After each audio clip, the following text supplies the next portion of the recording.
Hey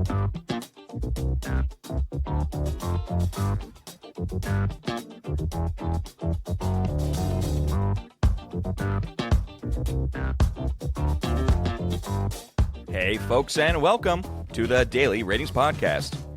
It's a show where each week we're going to be sitting down with Vincent Daly to get his thoughts on the latest movies he's been watching, both older films and new releases. And don't worry, there's no spoilers. Vince will give a brief review of the movie, share some thoughts, and of course, then rate the film. The daily ratings are always fair, honest, and most importantly, they're consistent. On today's show, Vince will be rating and reviewing. We have Ghostbusters from 1984, directed by Ivan Reitman. We have Ghostbusters II by Ivan Reitman. We have the 2016 Ghostbusters by Paul Feig. Ghostbusters Afterlife by Jason Reitman. And finally, newly released, Ghostbusters Frozen Empire, directed by Gil Keenan. So we are busting a ton of ghosts this week, folks. Stay tuned and enjoy.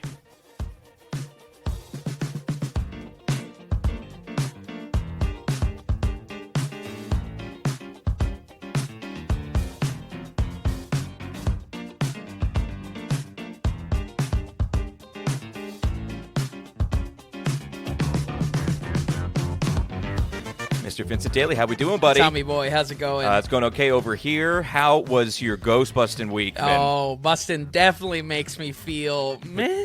Okay.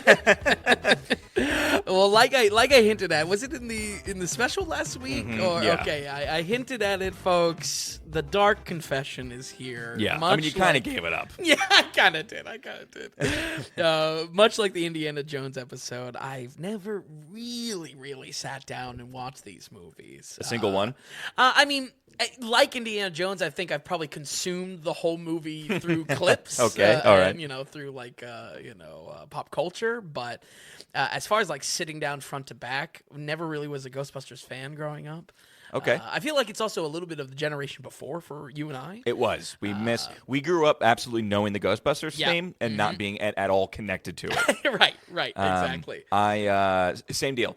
I never had any interest in these films. I still don't have interest in these films. We'll see after the episode if my mind has changed. And you watched some. And I had never seen a single one either. Wow. I probably saw a total of 12 minutes of some Ghostbusters film. Some clip.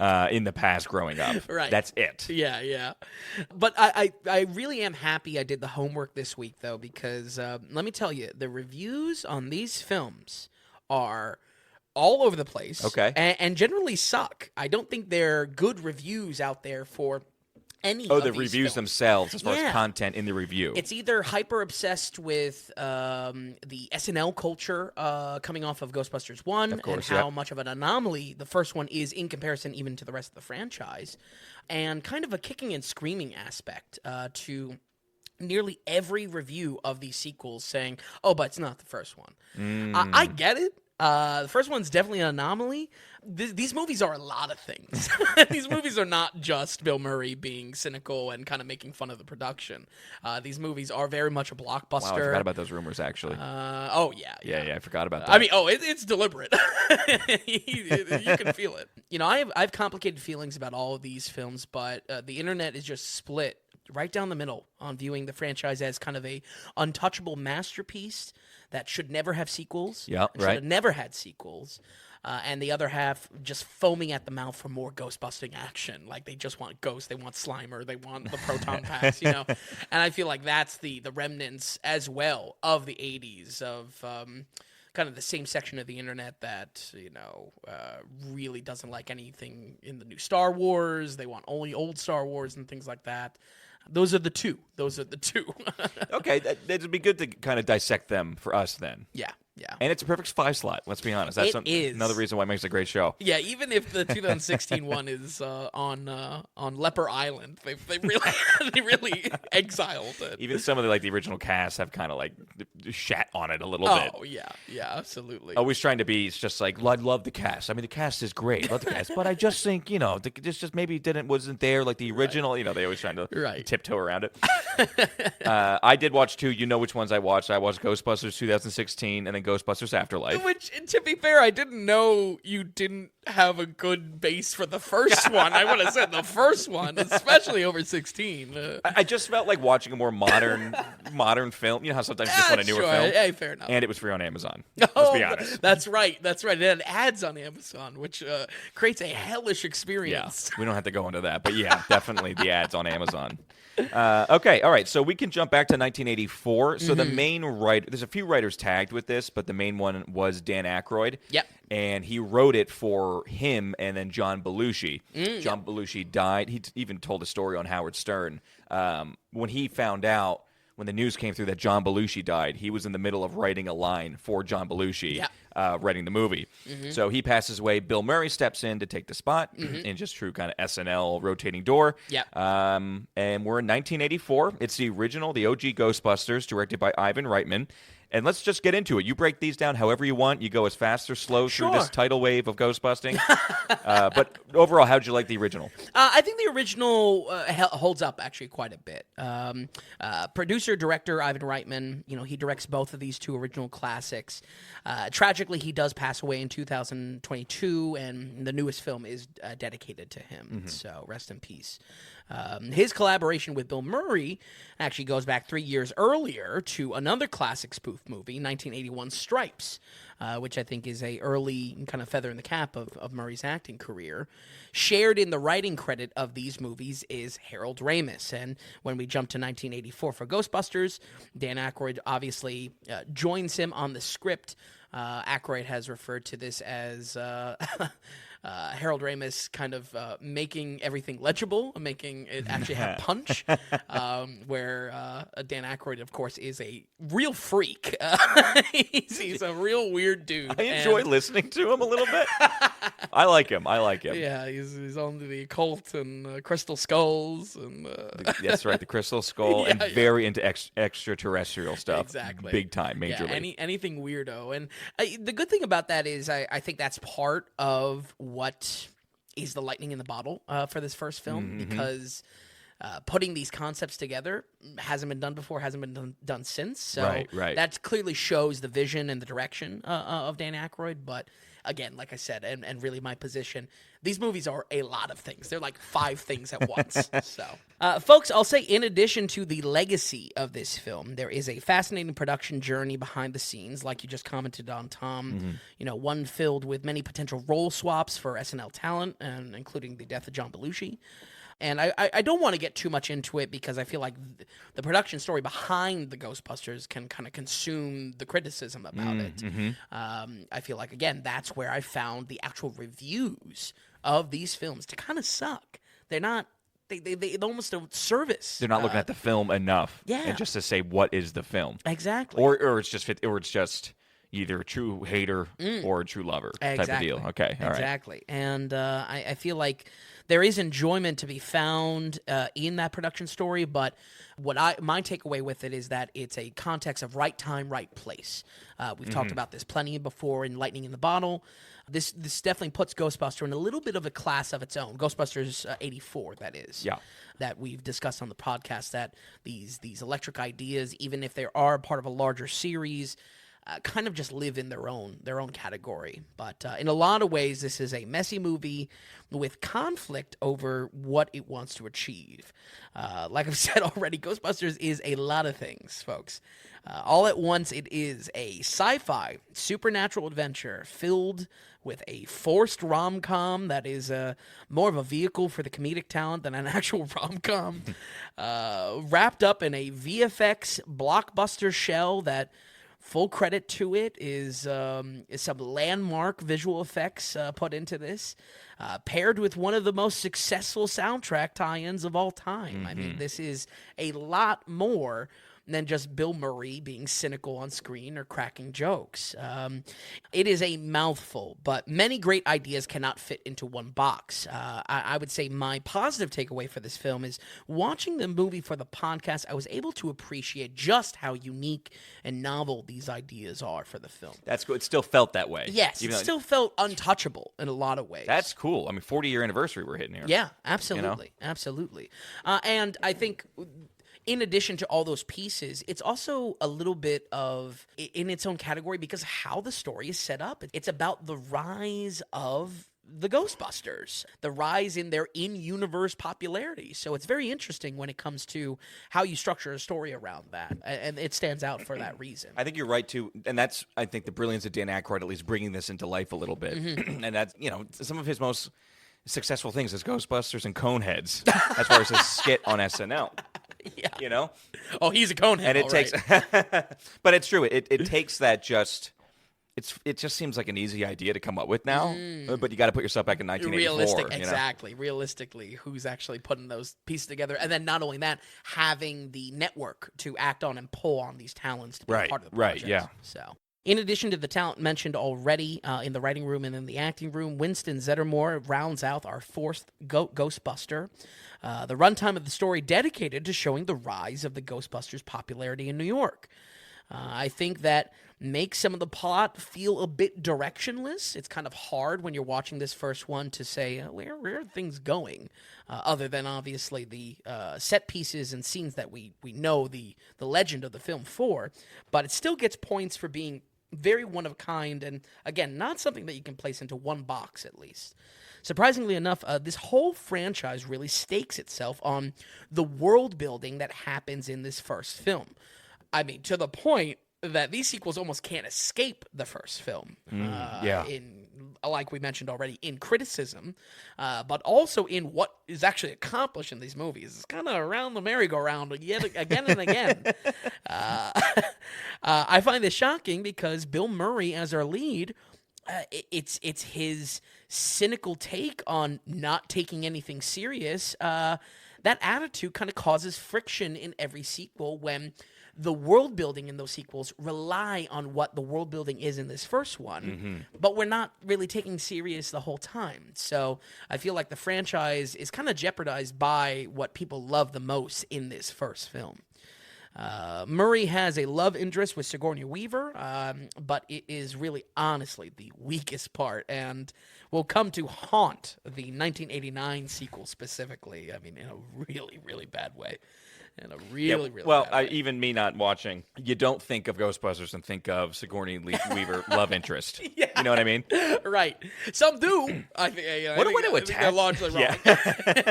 What a way to attach yourself. By the way, she runs through it with the Alien franchise. Yep. Now she grabs onto the Ghostbusters. Yep. I mean, she's huge. Our sci-fi lady.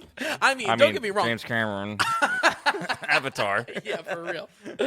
I mean, don't get me wrong. I love Sigourney Weaver. Yeah. Definitely like in there with like first crushes watching the Aliens movies. She's not good in this. But we'll get into the rom-com for sure.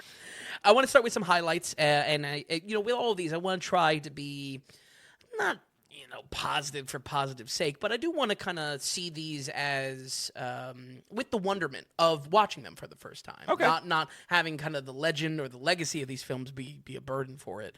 I think my highlights are all around VFX. The tech is such a unique mix of sci-fi and fantasy. Among the huge list of talents, we can point to Richard Elrond for a lot of the art direction in this first Ghostbusters, and obviously sets the tone for the rest of the franchise. George Lucas is involved in this through Industrial Light and Magic, ILM, as a production partner that matters, as the look of the proton pack beam matches the already ingrained 80s appeal found in the original Star Wars trilogy. The lightsaber and the proton pack beam, these two things, I mean, that's what gets kids' attention, you know? And I feel like... The toys, yeah. Yeah, the toys. But it's the look of the beam, how good it looks, how good it really even holds up. No joke. I think it's just a masterwork in visual effects and early visual effects, too. This is obviously foundational stuff for ILM. I love how destructive they made the beam itself. It really sells an otherwise invisible thing to these actors. The sparks, the destruction that it causes when it hits anything besides a ghost. Really, really good stuff. In addition to that, team special effects wizard Steve Johnson is also on this project very early in his career. His iconic ghost designs probably cemented his career as a legend in the field. He is responsible for the design of Slimer, of really all the ghosts, and kind of the mix in effects that they were able to achieve these early ghosts with way before any kind of CGI. Watching this in present day, I think the VFX holds up excellently around the ghosts. They strike a balance between puppet work and these kind of Ray Harryhausen style Dynamation inserts. Okay. And look genuinely gross. Like these early puppets, you can maybe kind of poke fun at them a little bit, but as far as like their motion, like the chewing or the actual motion on screen, but man, I feel like the ghosts stand up excellently when it comes to that, and that's good to hear. Yeah, because if you think that something's really gonna fade away, it's gonna be those effects. Yeah. And that's where I compare it to that original Star Wars trilogy. There's definitely some blemishes there, especially for how ambitious the laser or colored work would appear to. Something that would be a complete afterthought in the age of CGI. But here, there's so much thought and consideration put into selling itself. Right. No less selling it to the audience. Again, a good example of that is like this laser beam having sparks when it touches something else. A simple trick, but important to sell the importance of realness, or there's something tangible there, something you can feel. Exactly. Where CGI always feels like you're looking at a computer screen or a video game. Exactly. But that helps to have real world effects happening around you. And probably with the Ghost too, it's using as much real as possible on camera and just kind of bleeding in, melt the CGI into the screen or the effects into the screen a little bit. That kind of helps. What was the with this 80s?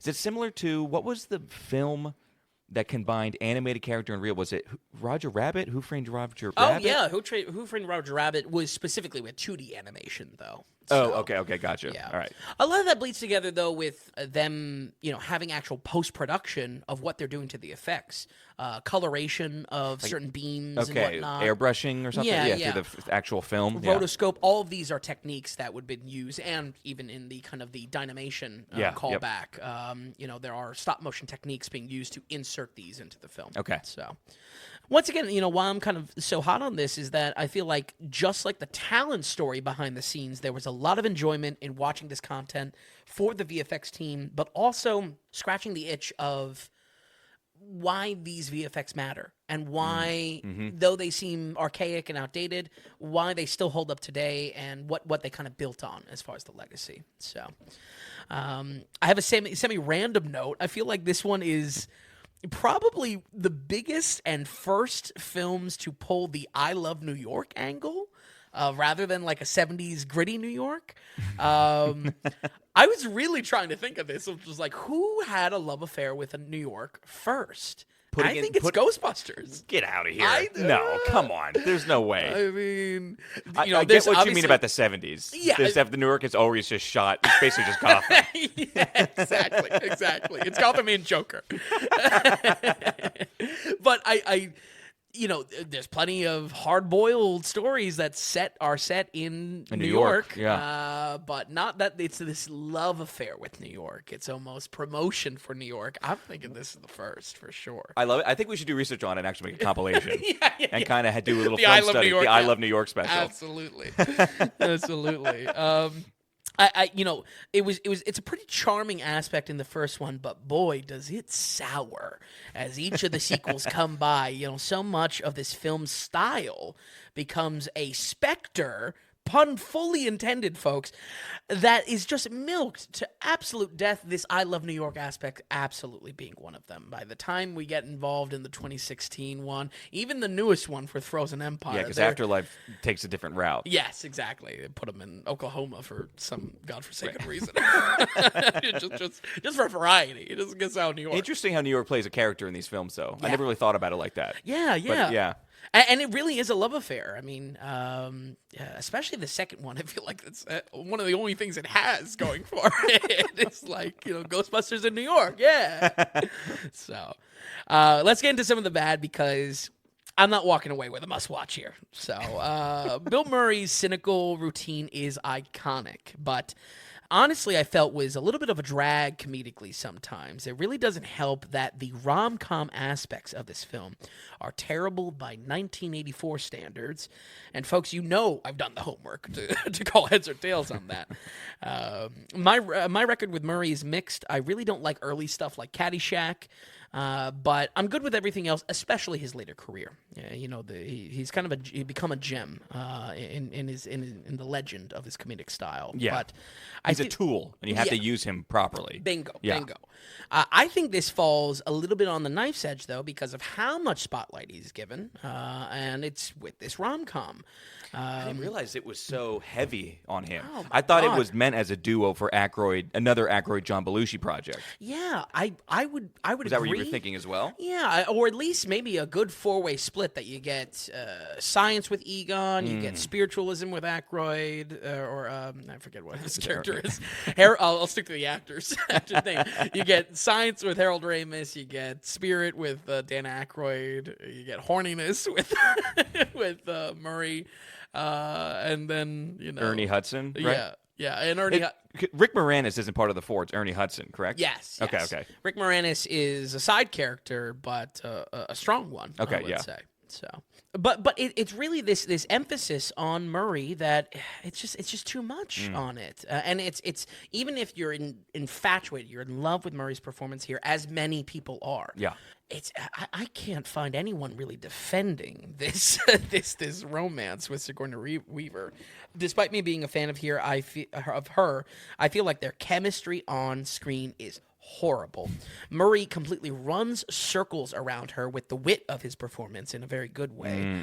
And the scenes feel like they're always trying to pull some sort of meet cute but never get there. And that's on repeat for the entire film. It's all like starting the engine and it's not really going. It's not really turning over. I get from a writing and studio perspective how this would be a requirement.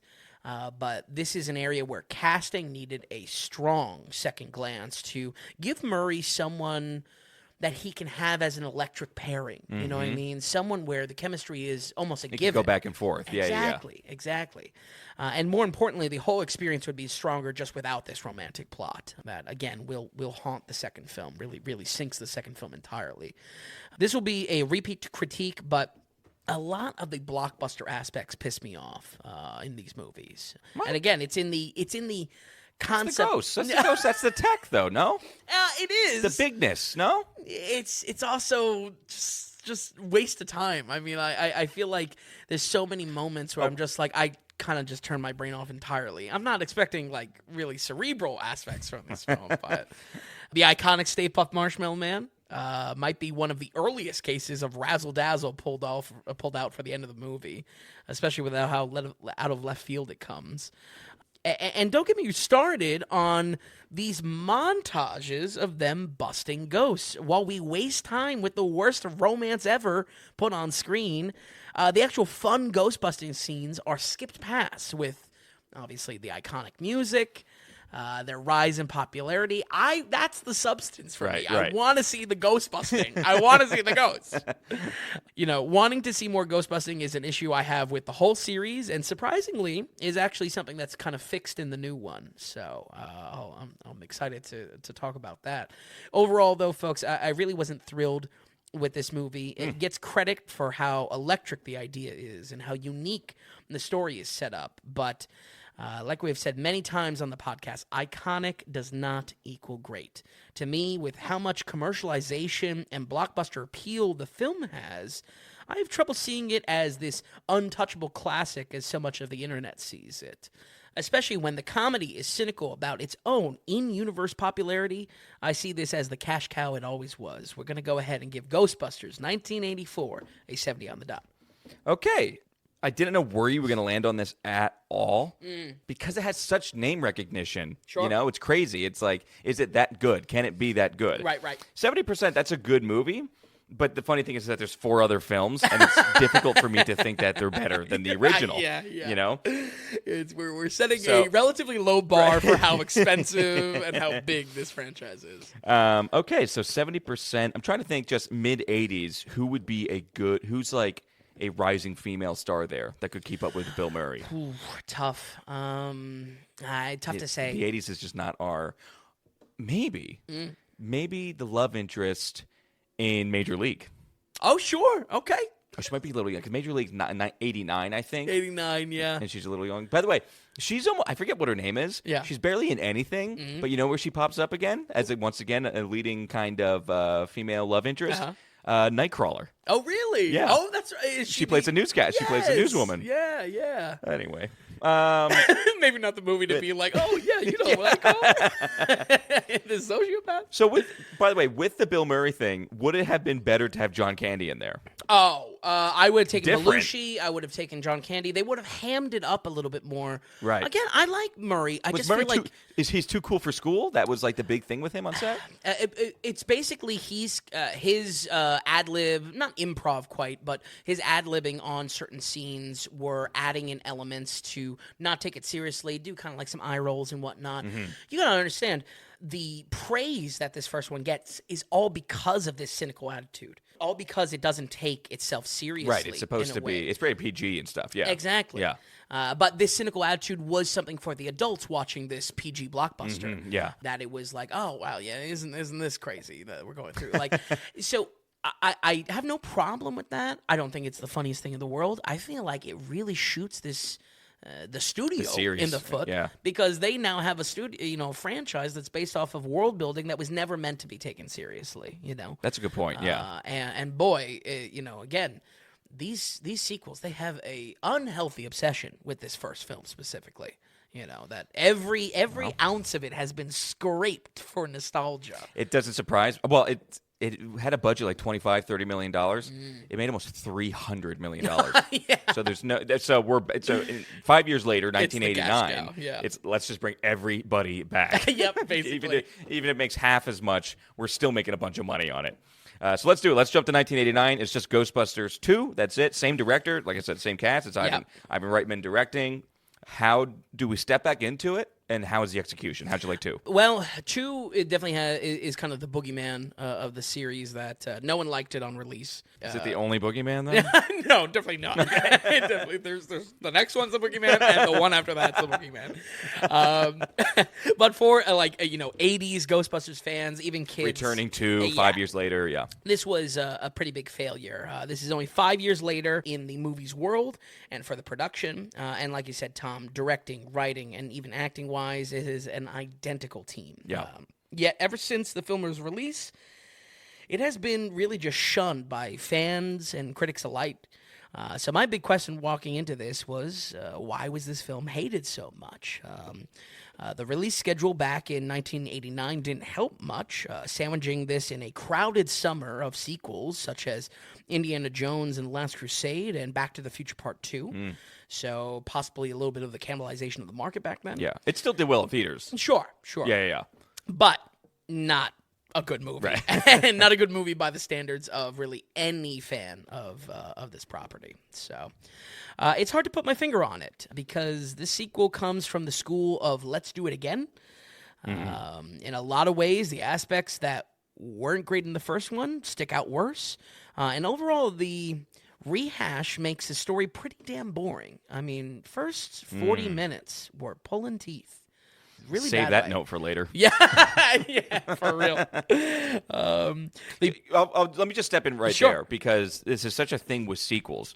Take what worked and improve upon what didn't, and just keep it going, make it better. Yep. But for some reason, it's so easy to say, and time again, how many series can you look to and be like, oh, well, the original's the best. Oh, the original's the best. There's very little second films that can actually get it done that improve upon what was magic in the first one. Very few films. Absolutely. So it's surprising, and yet how do you not get it right? How do you not know what we love in Ghostbusters 1 and continue that? Exactly. I'll get to it in a second, but I think that's where I point to the 5-year gap. 5 years is an eternity as far as our modern standards of sequels and keeping things top of mind. You think so? In audiences. Yeah, I feel like this 5 years, something was lost in that 5 years of transition. Interesting. I'm not saying they forgot how to make the film, but they maybe forgot about the magic that happened in that original production. So... that plot of the Ghostbusters being down and out after 5 years, it does not create an electric kickoff to the movie. This movie has some self-inflicted sequelitis, we'll call it. I got a lot of terms this episode. By reversing the stakes to square one, and therefore kind of manufacturing the need to have a sequel at all. Similar to the first film, the story feels directionless, but can't neatly fit in one genre. But for a solid 40 minutes, we painfully have to play catch up with these characters, see where they are in the next 5 years, and instead of just hitting the ground running with some ghost busting. Busting makes me feel good, damn it. And they're not doing any busting for 40 minutes, so it's not the best. For Ghostbusters 2, in the past 5 years, our crew have handled all of the ghosts in New York City, sued by a thankless government for the damages, and now are out of business, relegated to working as party clowns and side hustles. Behind the scenes, as we refamiliarize ourselves, a mysterious ooze starts leaking out of the sewers and onto the streets of New York, causing rage and aggression on whoever touches it. But you wouldn't be faulted for forgetting about the ooze at all, because the movie forgot about it too. Just so little actually happens in this movie. It's just That's so a shame. Crumbs. That's a shame. Crumbs. Which is just a far departure from the first. Again, the first may feel directionless in a lot of moments, but it's like tackling, a 7-ball juggling act, right. and pulling it off, really. The shame of it is, our first scene back in the swing of things with the crew is a double ghost-busting case in a courthouse, and it's pretty great. If only it just didn't take a third of the movie to get to something worthwhile. I'm also curious who did the... I feel like I have a lot of questions to myself and for the podcast for this episode. I'm curious who did the secret ooze plot first. I guess it's, once again, I think it's this, but we see this give birth to Ninja Turtles 2 in 1991, and then, of course, the classic Power Rangers movie in 1995 of where ooze is the plot, basically. Okay, so I'm a little lost, but you're saying ooze is the plot of this film? Oh, yeah, and the Power Rangers. Okay. It's the evil ooze. Ninja Turtles 2, it's the secret of the ooze. Okay. Oh, okay. All right. And then Power Rangers, it's Ivan Ooze. You've got something here. You've got something here. I Love New York and Ooze compilation. Let's go to the site. Among the most frustrating resets is the romance with Sigourney Weaver. For a romance plot I did not care for in the first film, it is only amplified here with a mysterious baby that isn't Murray's. We don't know who the father is the entire time. Talk about, cliffhanger. Yeah. They didn't even address it in Frozen Empire either. I'm waiting for this baby. The baby's grown up. And it's just once again, this self-inflicted sequelitis around them breaking up off screen just for them to get back together, and that to be fodder for the plot in this first one. Yeah, half an hour, 25 minutes of just relationship stuff again. Exactly. I feel like it's not like something that has gone away in writing terms of them kind of dialing back the clock to tell another story that is the same story. Right. But I just why would you not want to hit the ground running with just everything that you've built Opening up? scene, ghost busting, and we're on. Would it be better, do you think? Is it because you're dealing with politics and they killed every ghost already? Do you think it would be Ghostbusters 2 and it's just Ghostbusters in L.A. or Ghostbusters then in Chicago, Ghostbusters in San Antonio? Yeah. I mean, anything. Maybe West Coast Ghostbusters. I don't know. Maybe. Take it across the country at that point. You know what I mean? I would say for this one, I would take a lot of alternatives just because this one was so underwhelming, disappointing. Yeah. It was. You're right. The second one, that's what you want to see. Just Ghostbusters, baby. Yeah, Just exactly. But interesting. Nothing. Well, Pulling teeth. I didn't really comment on the quality of the music from the first film. I mean, certainly an iconic soundtrack and one that made them a lot of money. But the second film has some truly, truly awful music that is a total 180 from the iconic hits of the first film. wow. Okay. I would call this a 90s syndrome where everything has product tie-in hip-hop songs. But once again, this comes way before the type of examples that it would pull on for that type of just cheesy 90s hip hop, I'm thinking the Street Fighter rap theme and whatnot. What I don't get about this though is they have all the money in the world over the last 5 years. Ghostbusters, it's huge. Huge, probably in second place next to Star Wars, runs Halloween. I don't think anyone's competing for the Halloween money. Where did all the money go? And why did it not go towards a better soundtrack? That's crazy. And it's actually the production company, maybe that's why. The first one, part of the production, Columbia, was part of production. For the second one, it's only 20th Century Fox. So Columbia probably didn't have to pay for musical rights. It was right there in the catalog. Interesting. You know? That makes perfect sense. Because Columbia Pictures is with Columbia Music Group, right? Yeah. All under Sony now, but back then I don't think so. Right. But still. That has to be it. Yeah, I mean, we swapped Ray Parker Jr. for Bobby Brown and... Oh, wait, I'm sorry. No. No, the production is still Columbia Pictures. I got that totally wrong. It's solely Columbia Pictures, so now there's really no excuse for the lack of music. There's no excuse. The money, they spent it all on cocaine. They just didn't know what to do with it in the 80s, and yeah. Weird. That's weird. These tracks are just shoveled out. I could make them in an afternoon, and I'm not a music producer. Right. Like these are terrible. And it's been a while since I've had to pick a fight with a soundtrack, but I mean, this is really some hot garbage. This is really, really, really bad. Honestly, been a very long time since I've had to deal with a sequel like this. A little stale, a little stinky, a little overripe. And like I said a few moments ago, Tom, you know, if anything, I think the misstep here is giving so much time between these sequels. Yeah. By today's standards, I feel like it's an eternity, and it's hard to point at what went wrong here. I have, obviously, the pieces. Yeah, you pointed. I mean, I feel like you pointed pretty good.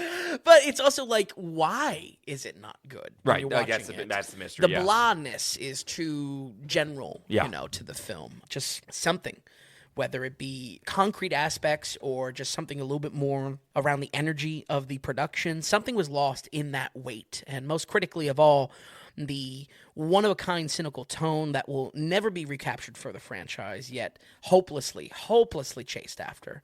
We're going to go ahead and give Ghostbusters II, 1989, a 39. The Old Kane Mutiny. Whoa, 39. The Old Kane Mutiny. Big dip on the... Wow, yep, okay. A disappointing movie. Wow. I mean, you don't really hear anything about Ghostbusters 2, let's be honest. No, all you do is hear Ghostbusters and the theme, and that's what stays. Right. You know what I mean? Not including the newer films and everything. Yep. Wow, okay. I'm sorry about that. So let's just keep it going. I don't know. I have no finishing notes on that one. No, I think he did basically a good job at summing up at just how disappointing it was. Yeah. Well, on to more disappointment. Yes. Yeah. Boy, do I know it. Now you know. We're taking a big jump to 2016. I don't know if there was ever talks about doing more in the 90s or doing... Again, this film made... Ghostbusters 2 still turned a big profit. Yeah. I don't know if there was more talk in the 90s. I didn't do too much over that research of licensing and everything like that. But for whatever reason, 2016 rolls around. They want to redo it. They want to reboot it with an all-female cast. And the goal, I think, is to also make several productions with the core cast. Yes, absolutely. Much like, I mean, I'm bringing it up right now. I don't know if it's probably in your notes, but Ocean's 8. It is, yeah. Okay. It is that Ocean's 8 syndrome. It's in that era, for sure. Definitely. Yeah, Hollywood studios want to pat themselves on the back and try to lift up female voices, but instead of just give them their own unique, great story, but instead you're drudging up old IP and doing a terrible job with it. And that's really the shame of it with this one, because this does kind of carve its own path as far as the story and the beats and the characters, right? But is so hyper obsessed with still shoveling that old 1984 nostalgia down our throats that it ruins any original thread it was going after. I don't. We'll introduce it. It's Ghostbusters. Like it's not Ghostbusters 3, Ghostbusters weird name or anything like that. It is. They really tried to do a proper reboot. With the four main gals. Yeah. It's directed by Paul Feig. I don't know if we touched him before, really. No. Director and producer Paul Feig is someone we've only slightly crossed paths with through the Judd Apatow study. He's kind of in their crew. Oh, that makes sense. Okay. Yeah, his roots go back to TV comedy like Freaks and Geeks and Arrested Development. So, he's okay. Gotcha. Movie-wise, he hit it big with 2011, the improv blockbuster Bridesmaids, which success of it definitely booked him this gig as far as being female-led and whatnot. Yeah, so. And a lot of the same cast and everything like that. Oh, for sure. You know what I mean? Melissa McCarthy. I have that. I want to touch on Bridesmaids as well. But I forgot that he was actually the one that did that. Yeah. So. Okay, the reboot, we weren't fans, is what it sounds like. But no one's a fan. You want to just go for it? Yeah, go for it? What your main thoughts or main disappointments of the film? Yeah, well, folks, it's really time to wheel out one of the many internet punching bags for one more round. Ghostbusters 2016, the doomed femme reboot, now cast aside like a leper, and the second revival of the series with Afterlife and Frozen Empire. I mean, this is really one of the most corporate-feeling products I have ever had to review. Calculated with nostalgia served to us by Sony during their dark ages in the mid-2010s. What do you mean by that? Like Dark Ages, like their run at the Spider-Man movies, Amazing Spider-Man 1 and 2. With what's his face, Yep. Very soundtrack-driven stuff that is just absolute garbage. Some of the fans like that. I mean, maybe, as far as Spider-Man goes, I mean, maybe post No Way Home, there's like a little bit of a... People wanted like a grittier Spider-Man, but that's a whole rabbit Okay, yeah, hole. that's it. We don't You're setting me up for failure. Sorry. We already talked about Paul Feig. I think my only closing note with him is that kind of a bad deal.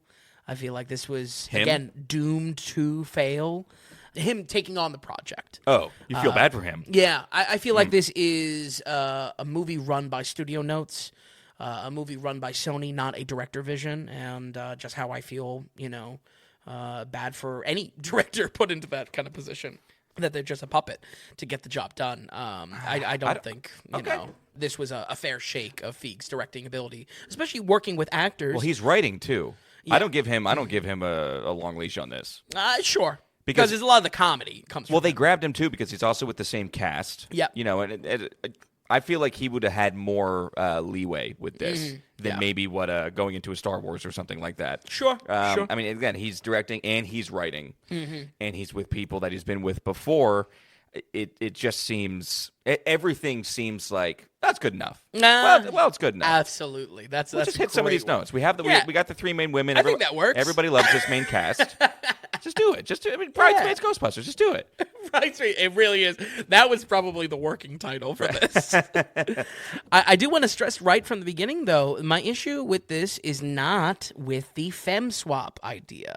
Though this was one of the major tentpole movies using the gimmick in the mid-2010s, it's really not the problem. I say with full confidence after doing the Apatow study that this is something that comes off more of a kind of a derivative styling of Apatow, of even Bridesmaids, especially washed out by 2016. I think 2016, that boat of that type of comedy has kind of left. It's on its way down. Yeah. And that styling of improv feeling distinctly different than the laid-back attitude of the original, if that's really what they were going for and kind of chasing that.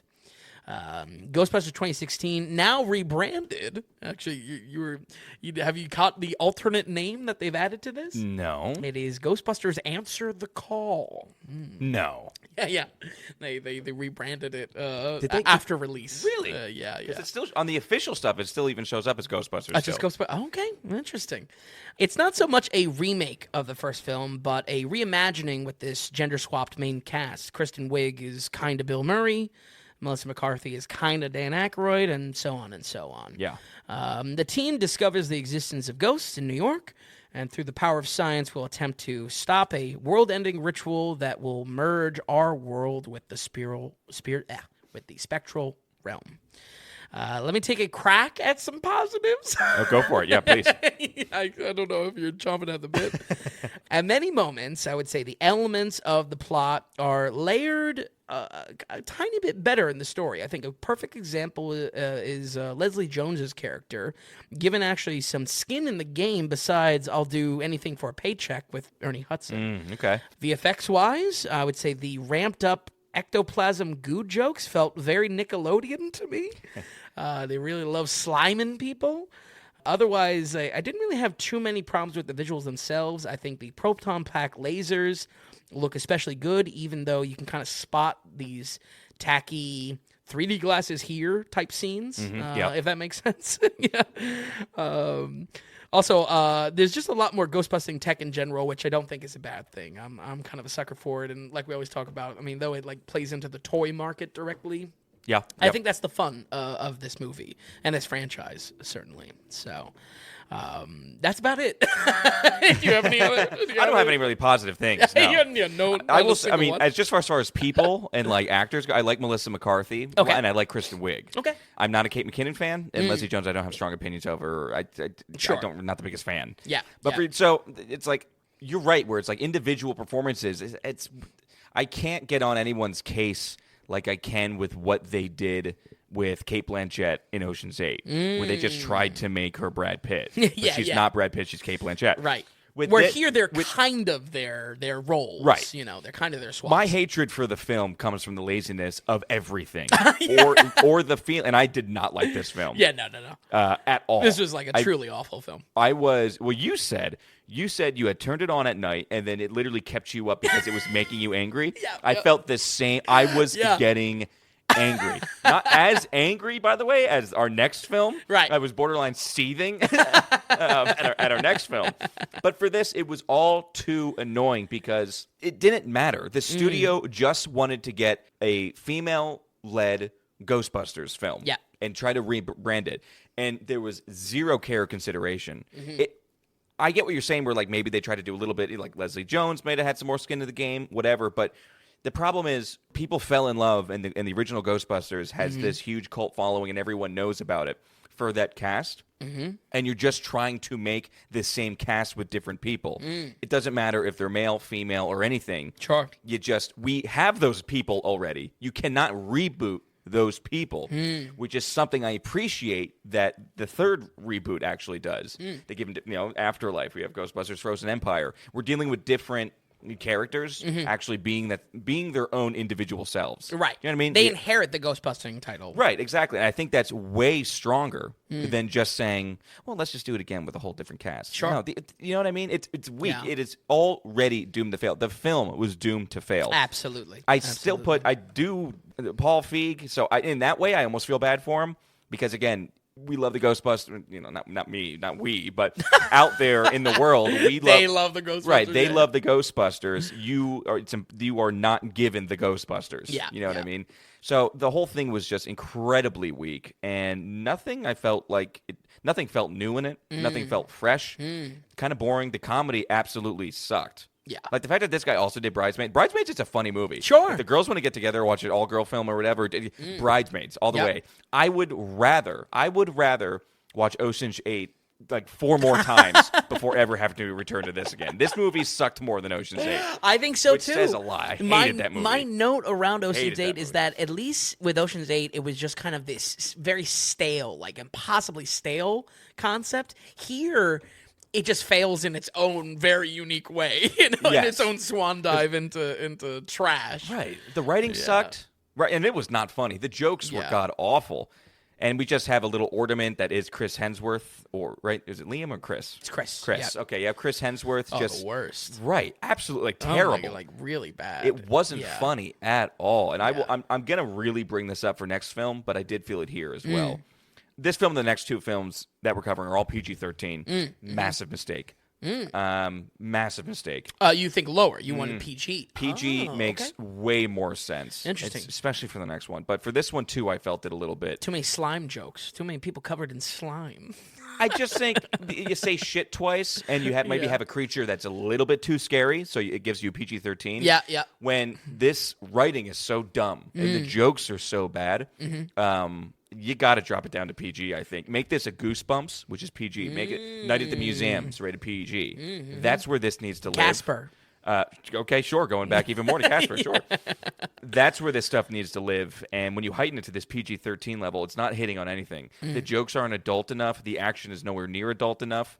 And the writing... To be worth it, is what you're saying. Right, yeah, exactly. Really lackluster on every single point. Yeah. And again, coming from a place, I like Melissa McCarthy. I like Kristen Wiig. Yeah. I think just the film is punished for every original idea it tries to pull off by being sandwiched by garbage studio notes from Sony or nostalgia bait checklists that I felt in every portion of the runtime, So that's where I mean, like, what's funny is that you brought up Ocean's 8 right away. Definitely was top of mind watching this film, but I feel like in trying to remember Ocean's 8, like, not a good movie, but at least was just kind of like, boy, like you'll catch it on TV kind of bad. Right. This was like outrageously bad. Yes, it caused really a little bit of anger. Yeah. It caused a little bit of anger. Yeah. Absolutely. Because a lot of it is stitched together through kind of improv and ad-libs. Now, granted, that's a lot of scenes in original Ghostbusters. So the inspiration was, let's try to recapture putting these comedians in a room and kind of seeing what happens. The magic, yep. But yeah, it's just it didn't happen. Magic didn't click on. I mean, I was sitting there constantly being like, you can do better. Yeah. You could do better. You could do better in this one. You could do better in this one. For real. I think it's odd to say, but there's almost a forced chemistry between the team. Mostly I picked this up between Kristen Wiig and Melissa McCarthy, which is odd to say since they worked together on Bridesmaids and really thrived in that improv scenario. Shit just feels fake and forced. It is in the constant cutaways of laughing reactions among the crew, as if they are trying to desperately reassure us that, oh no, they get along, it's okay, everyone's happy. You know, to a certain extent, the original Ghostbusters, like, they kind of hate each other in a little bit. Like they are friends, but you know, Murray especially is definitely a grating personality among the crew.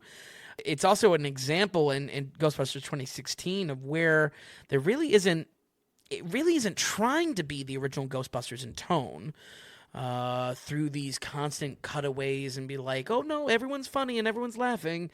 The team has just zero tension or sarcasm or cynicism on screen. And this culminates in possibly the worst sketch I have seen in the last 15 years, which is the hiring interview of Chris Hemsworth. I can't even begin to explain this scene. The equivalent of pulling teeth comedically, but also like the feeling I would describe was my skeleton wanting to jump out of my skin.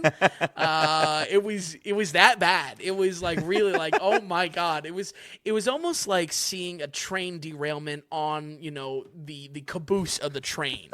That you get the worst of both scenarios of like no escape, and then you see the carnage in front of you. Right. This scene was the worst. It was so bad. There's a cat joke that is just like the horse is dead before they even start beating it.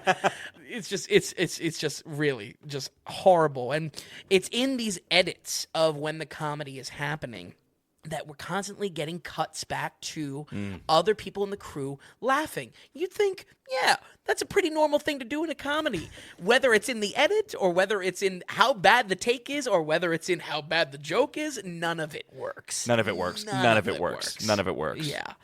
What I really hate about the movie the most is the filmmaking itself, and that's where I'll kind of take my knives out on Paul Feig. You can feel the corporate hand of Sony so strongly in every inch of this. It's in these super safe filler edits that belong in a reality TV show than a feature film. It's in the generic B shots of New York that cycle between bland panning and nostalgia time with Ecto-1 cruising around. Like, let's B team goes out with Ecto-1 for a day. We have all the footage we need. Like, it's just like, oh my God, kill me. And it's for sure in the impossibly stale music in this one. Not good. You could just barely call music. I think sound design distinctly sucks in Ghostbusters 2016, with plenty of 80-yard lines that really drive home the feeling of test audiences behind the post-production. I think a perfect example of this for a specific scene is the concert ghostbusting scene in the second act. Just a perfect example of the music is clearly done in post-production. The lip syncing is terrible. The audio is definitely not on the soundstage that day. It's all being done after the fact and removes any type of connection we have with that scene. It's funny action otherwise. You wouldn't think of how important that stuff is. Yeah. Do it the day of shooting. Do it live. Do it with real camera. That kind of stuff. Use real effects. Everything that we always talk about. But you lose a lack of realness or a lack of tangibility or like textileness, something you could touch and feel, or something that looks real, that you can have a relationship with. That stuff with sound and music, it just sucks you out of the story, and really puts you in your living room. And what you're watching, it doesn't matter anymore. Yep. You know what I mean? It's a disconnect. It's a disconnect with picture and sound and you watching, listening. And all of it ties into this lack of chemistry, too. Like, the crew doesn't work. So weird how that should be the exact opposite. Exactly. And I think that's where the laziness comes in. Well, we got the guy who did Bridesmaids. We got the SNL cast here. Right. We're good to They go. get along already, right? Just action. Boom. Yeah. Exactly. And, really, everything was really lackluster. Absolutely. One small element that I think is a little bit lost is the charm and the appeal of the gritty loser aspect in the OG Ghostbusters. These Ghostbusters are just way too polished in this. Like, it really feels like a corporate product of how shiny the tech is and their surroundings and whatnot. Even the action. Yeah. The shininess and the corporateness and the cleanness of it all. Sure. That goes back to my 3D glasses here type of scenes. Right. Yeah. You know, you really this especially for the reboot, especially for the uphill battle that they knew they were facing in 2016 with all the, the internet pitchforks of no fem reboots and yada yada. Regardless if they're valid or not, like this needed a lovability angle. We needed to fall in love with this new version of the crew, and the fact that they lose that is just like, wow, like what did you think? And what if you did something? What if you played to the opposite of them? What if you make them anti-characters that you would expect? Sure. So when you have these 4 girls that come from comedy backgrounds, the team is together again. We all know them from Bridesmaids. That's why they're together again. What if you had like Matt Reeves, like how he did with the Batman? Do it with the Ghostbusters with this crew. Michael Giacchino doing music. Whoa, that's cool. If only the hindsight of earn your PG-13 rating. That would be friggin' gritty and awesome. And you have these this weird, I don't know. Yeah, take the slime jokes and actually make them acidic and melt these people on screen. Maybe I'll have a better time then. But Ghostbusters Gotham is, I think, would be nice. Ghostbusters Gotham. That's a tie. That is a tie-in, a crossover comic if I have ever heard one. I think we need to give DC a call. I will say this got one great laugh out of me. I really mean this. It got an audible laugh. The main threat comes to a close, and they're just funneling every last bit of nostalgia gruel down your throat in the closing minutes. Like, they really must have tested with like countless audiences of just like, how much nostalgia can we put on screen until like it induces seizures? Like, that is how much is in these closing minutes of it. And for some reason, when they finally decided to hit me with the credits, I think my brain broke and I just started laughing. Like, it was like a madman. I had this revelation of just like, oh wow, like now's the moment that it's coming to a close. Now we hit it with the credits. Now that every Ghostbuster is back on screen. Now that every little bit, every nostalgia is scraped on the barrel and given to you. Like, oh, absolutely insane. Absolutely insane. I was laughing uncontrollably at this. At how bad it was, basically. But also in the specific edit of when they decided to hit you with that first credit, it was just like it broke my brain. It was too much. Absolutely too much. Folks, realistically, this movie could be a few scores. In the best case scenario, the nostalgia works, and like Ghostbusters 2 is just kind of largely an inoffensive, stale rehash. Like most viewers, you spot the corporate manipulation around every corner, but maybe enjoy some of the comedic performances in a kind of forgettable mid-2010s way. Worst of all, the weight of how bad this idea was from the start sets in, and you are just crushed under the pressure that they were honestly trying to make something for the fans. And forgot how to make a movie in the process. We're going to go ahead and give Ghostbusters 2016 a 21. A 21%. Yeah. Okay. Horrific. It could have gone lower. I think there's a chance it could have gone lower. I think the reverse side of calling this a 79 in a bad way 21. is, I think that's where I was at. 79 in a bad way. 21% and a 0 shoes. Oh, barefoot in the street. Absolutely And these zero New shoes. York streets. I'm telling you right now, this movie is worse than Ocean's 8. Shocking how bad that is. Yeah, we are absolutely Worse than Ocean's 8. I'd rather watch Ocean's 8 a bunch more before I have to watch this. Yeah. Again, if the gals want to get together, watch an all-gal cast, watch Bridesmaids. There's so much else out there. Stay away from this crap. Yeah. It's crap. It's crap. 0 shoes and a 21% for Ghostbusters 2016. Let's keep it going. Yeah, We're just gonna keep on just we gotta get through it. So in a very short period of time, because this next film went into production and started things already in 2018, 2019. Yes. COVID slowed stuff down. I think they were going for a 20 release, then COVID, they pushed it to 21. Yep. I don't know why they went back to the well so quickly. Yeah. Again, I didn't do deep dives into like why rehash this, why bring this back into life. But here comes a third attempt, a third reboot. We are changing up the cast now. We're changing up characters, and we're having actual titles along with our Ghostbusters. Yep. So this is 2021's Ghostbusters Afterlife. Let's get into it. Like I said, I watched this one. And Vin, what did you think of Afterlife? Well, Afterlife definitely is thankfully better than Ghostbusters 2016. But that's not saying much. Surprisingly, we just flat out didn't cover this on the podcast. Like, I don't know if I wasn't in the mood or what, but like we were doing the podcast when this came out. I don't know if we were. Really? Yeah. I think this was like We were. November. No, we were. We were covering the podcast when this came out. So I don't know. That's our bad for maybe not catching it the first time around. That was back in the we weren't on air yet, really. Yeah, we were still building the website, so we weren't as every week. Yep. And I wouldn't be surprised if we were still doing a lot of horror stuff coming out of October still. Very true. Very true. And we just weren't interested. Yeah. We just let that on the back burner. But I really do. I can say it was a good call because this movie takes the Top Gun Maverick approach to nostalgia, and just that would fall very flat without doing the series homework. I feel like the dots are connecting here, though, with how much you're saying you hated this film, because hated it. I feel like without watching the first film, it does fall flat quite a bit. Any kind of teary, misty-eyed nostalgia put around literally anything around the Ghostbusters that is shoved into this film will just not hit for you if you're not tuned in. I'll say that as much as I've only seen 12 minutes, as I said, of Ghostbusters before the podcast, I have enough knowledge, or at least or at least the way they shove things in your face and try to make you feel. It's right. I wasn't. I could pick up on what they're putting down a little bit. I understand that I'm not as connected to it, but yeah, rough. Just tough. Rough. Yeah. Now, one kind of heartwarming aspect here is directing here is no other than Ivan Reitman's son, Jason Reitman. They collaborated on this. This was also the last project they worked on before Ivan passed away. Right. Ivan, the original director. Yes. Just want to make that of the first two. Yep. Not to worry. Put your Nepo pitchforks away, Internet. Reitman has well earned his own reputation before resurrecting his father's work. 2007's Oscar-nominated alt comedy Juno still stands out as his best work.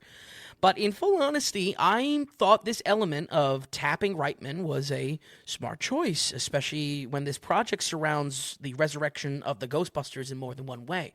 I thought that was a little bit of an inspired work, and Jason continues on in a writing and producer role for Frozen Empire, and actually the director of the next film, Gil Keenan is writing on this one. Co-wrote, yep. So I feel like behind the scenes, they're definitely in the writer's room kind of trying to capture getting on the same page, much like the first film was Aykroyd and Ramis, and Harold Ramis trying to get on the same page and not. I took it as keep it in the family. Yeah. I felt like the original production, friends working together, borderline family friends, like family basically, and we're keeping it together now. Yeah, and which might be seen as a little bit of the magic in the first one. So. And I like that aspect. It's the one thing you could appreciate. Absolutely. Jason's directing here. Gil is also co-writing. Yep. Then they swap for the next one. I mean, that's cool. That is something that's good.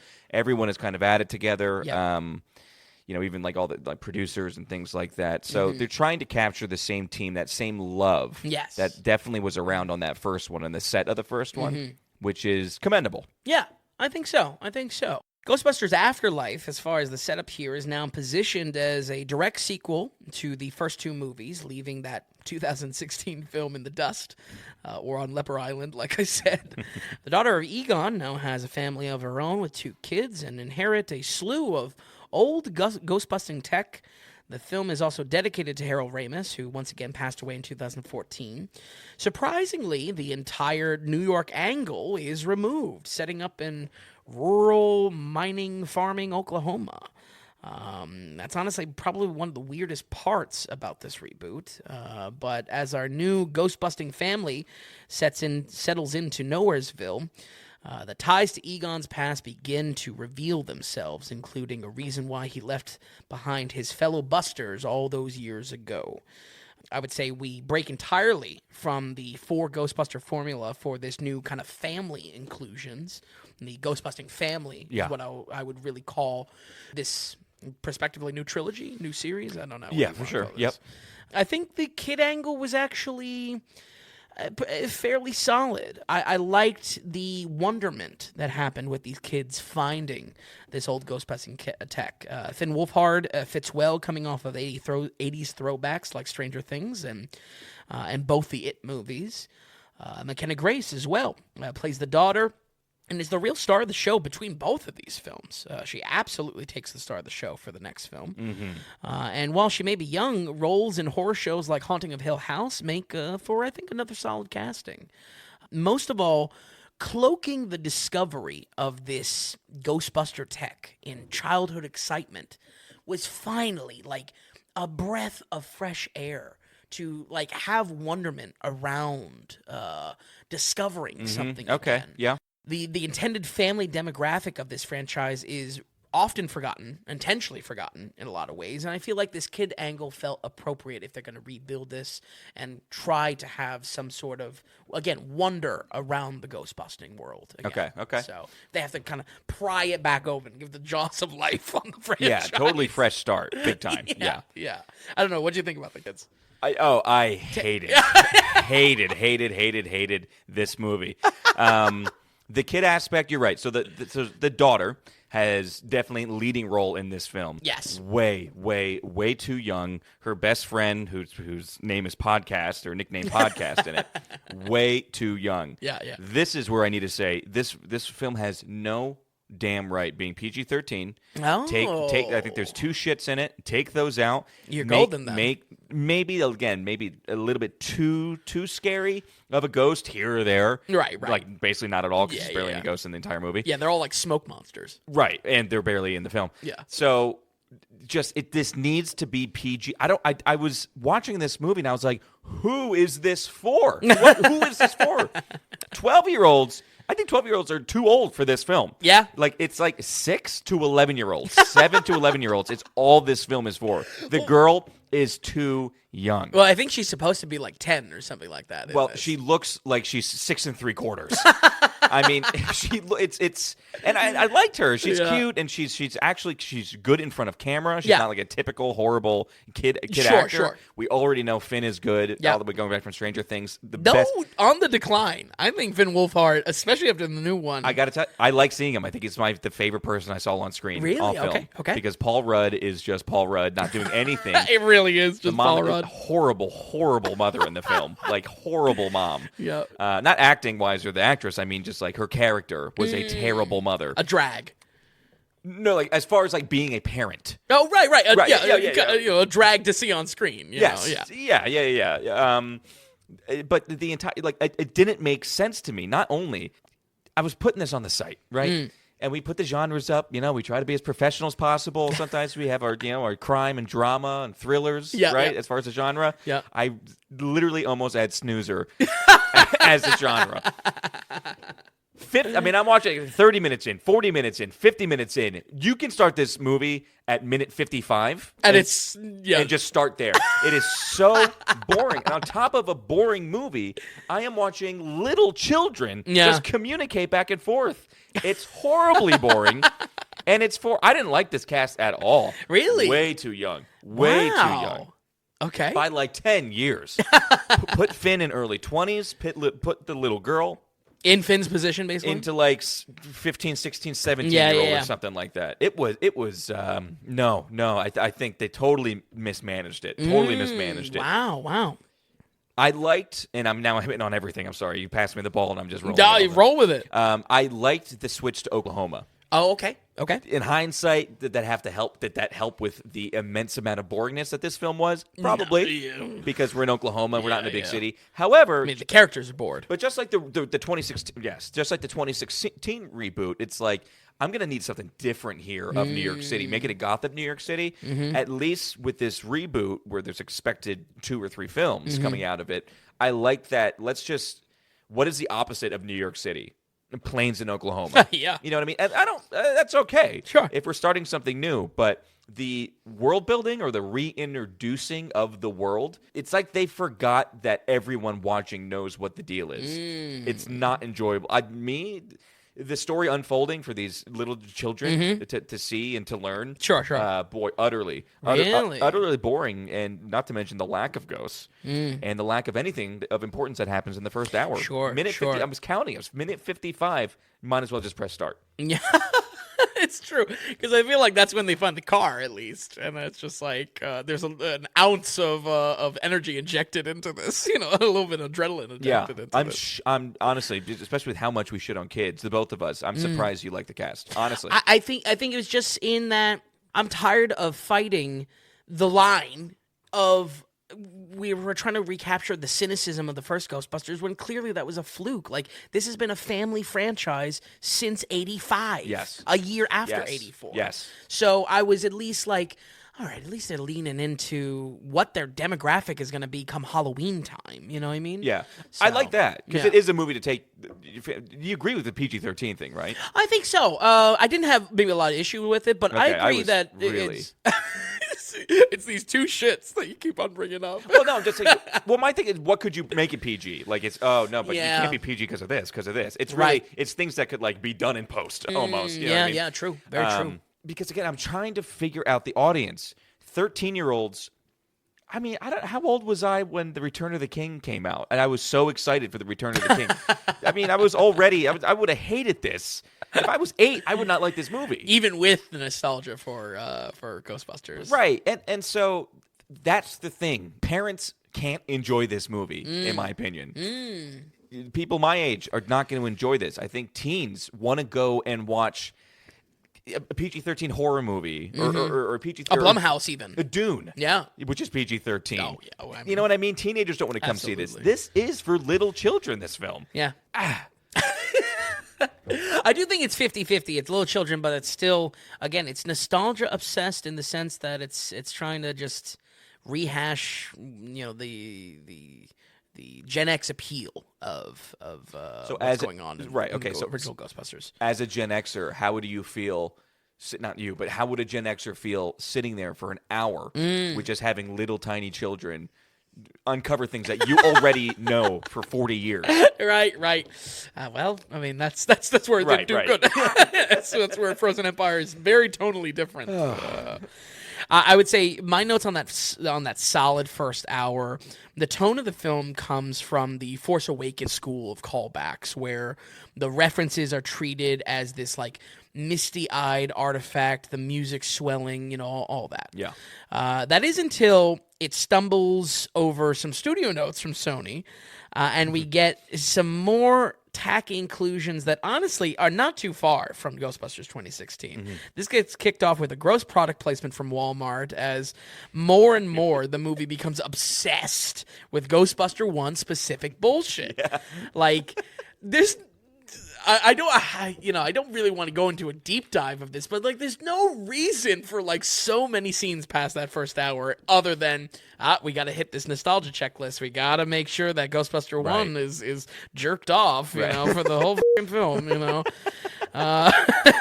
Sorry, a little bit more vulgar than we usually get. It honestly gets nauseating, and so much so that I would say the last 30 minutes of this film are nearly as bad as broke my brain in the 2016 film, including me bursting into laughter at just how much nostalgia is shoveled in, like within the last 5 minutes. The last 5 minutes. They're just like, oh, we gotta get going. We got. Oh, you remember this? You remember this? Like, it's just lazy again. I mean, lazy comes to mind absolutely. I think also cynical on the studio part, saying, this is all audiences want to see. They'll eat it up. You know what I mean? Absolutely. They treat us like idiots. Absolutely. Yep. It just blew my mind how this film really shits the bed at the last stretch. The entire third act feels forced and fine-tuned to please all crowds, and I really hated it. I mean, first hour, we're split on maybe the kids and whatnot. I was just... It was a blah movie, you know what I mean? Last 30 minutes, it goes into hate. I really don't like where this goes. Especially since the first hour just kind of seemed to be decent. and kind of a little bit in its own direction, and then just to have the same old checklist brought out of just like, you remember this? You remember these people? Oh, you remember what's in his pockets? And it's just like, I don't care, right. And to have this film try to do something different and then make the same mistakes as the worst one of the franchise is like incredibly disappointing. That's good. You've I like how we're both approaching this kind of, because I was thinking... Yeah, we ended up in the same place, but different... You're right. Because the reason why I can say something for the last half hour, at least, because something is happening on screen. You know what I mean? I walked into Ghostbusters Afterlife wanting ghosts, and we didn't get ghosts, right, until the end, so that's that. Right. But it's just true. You just saying that, it's just like, wow, that was actually... the most ridiculous last half hour, especially at one point. I mean, you're like, the last 5 minutes? Yeah. It's like they ramp up. It's like a multiplier. Ham-fisted is not even a... It's... Woo. I did laugh as soon as I saw the Walmart pop up. I was knew. Like, oh, Vin's loving this. And also, like, the emptiest Walmart I've ever seen. I'm sure the Walmarts in Oklahoma are a little rough around the edges. Not this pristine Walmart. Oh, I doubt. No. I'm not even like, I've been there. I think Walmarts in Oklahoma are probably extremely nice. Really? Okay. Well, guess we got put it on the business expense. We're going to take a road trip. We're going to do some research.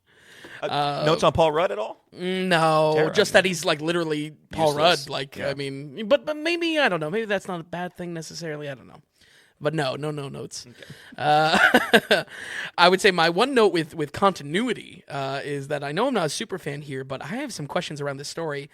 I'm just so confused. Yeah. And the buy-in to this story, I feel, is hurt by this. That how do the Ghostbusters go bankrupt after 2 successful saves of New York? I mean, all the ubiquity of the Ghostbusters that are shown in 2 home movies, to the point that they're on TV, they're on talk shows. Paul Rudd in the movie geeks out over just the sight of the proton pack or whatever it is. Right. And there's just like nothing. They like they hang it up. That's a hell of a point. That's a hell of a point. I think it feels stupid. Even a hand-fisted lore dump from Dan Aykroyd couldn't help. And I would say it cemented. They knew it was dumb because in the new movie they make up a whole different backstory of the time between 2 and prospectively Afterlife. Well, I believe it was supposed to be 32 years. Yeah. Okay. They make up a whole different what's going on behind the scene. What are the Ghostbusters just twiddling their thumbs? No, thankfully not in Frozen Empire. Here, they're just twiddling their thumbs. It's like, what? Yeah. Like, what? Interesting. And I mean, I'm not trying to take out a scalpel on a PG blockbuster. Well, it's not PG, right? The bone to pick. Oh man, maybe there's a job in the ratings board for you. They would hate me. I think you might enjoy. They would hate me. Take these 2 shits out. You saying to Nolan? Yeah, Chris Nolan took these 2 shits out. You got a PG hit. You know what I mean? Night at the Museum, PG.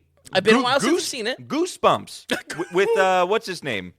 With Jack Black. The remake. Rated PG. Now, if Goosebumps can be PG, what is this? This Ghostbusters Afterlife child's? That's ridiculous. Yeah. That Goosebumps movie, not terrible. Believe it or not. There's 2 of them, right? I think so. The first one I've always seen. Right. Yeah. Not in the museum. That's been a minute. I like the original. Oh, sure. Yeah. Shout out old guy that passes the keys on. Dick Van Dyke. You got Robin Williams. I think the creator of Night of the Museum as well comes from comedic background like The State.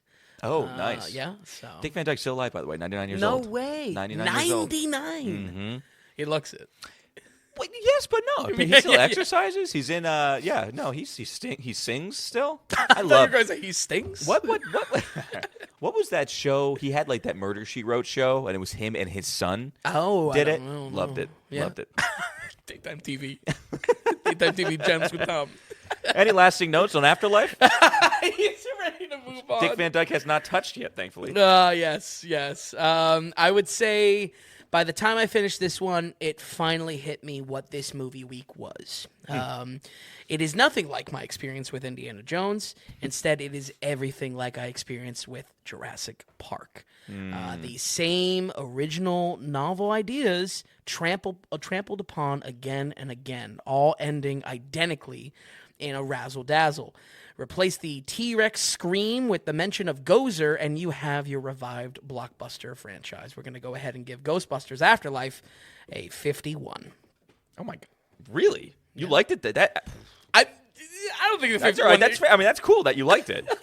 I guess I just really had a disdain for that first hour. But we were just opposite on the first hour. I mean, I don't know if it's 51 communicates I like it. I feel like it communicates. It's a coin flip, maybe. Right, a coin flip on a very, bland movie. Right. But okay, that's a lot better than I thought. Really? Well, what's the time with two shoes? I don't know. If I wasn't sure if I was going to give it a 2 shoes or not. Oh, you got it. Okay. Just if anything, to illustrate our divide. Well, okay.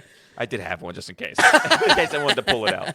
The thing is, I like the idea of a reboot and setting us up in a different thing. Okay. You know, it was the frustration of Ghostbusters 2016 that brought it to 0 shoes for me because it failed on every single level. Yep. Here, at least, we're bringing new ideas in. We're bringing new setting in. We're actually trying to properly reboot a series with different characters. Like, again, had they just rebooted again, and it's like, well, let's just give us the same 4 people. You know, what now, you know, however they would mix it up, man, woman, whatever. That stuff doesn't matter. It's you're trying to remake people that we still have. Yes. You know what I mean? Yes. Or that we know to love, why we like and it. And doomed to be compared against. Right. So, again, this movie tries to flip, and the movie flops. This film gets a Tommy flip-flop. Wow, Easy. I love it. Easy. I love it. That's so fantastic. This movie flips. And boy, does it flop. Absolutely. So I'm definitely closer to it being as bad as Ghostbusters 2016. That's why I'm so shocked of your 30-point difference there. I guess it's just, it's, again, blandly acceptable.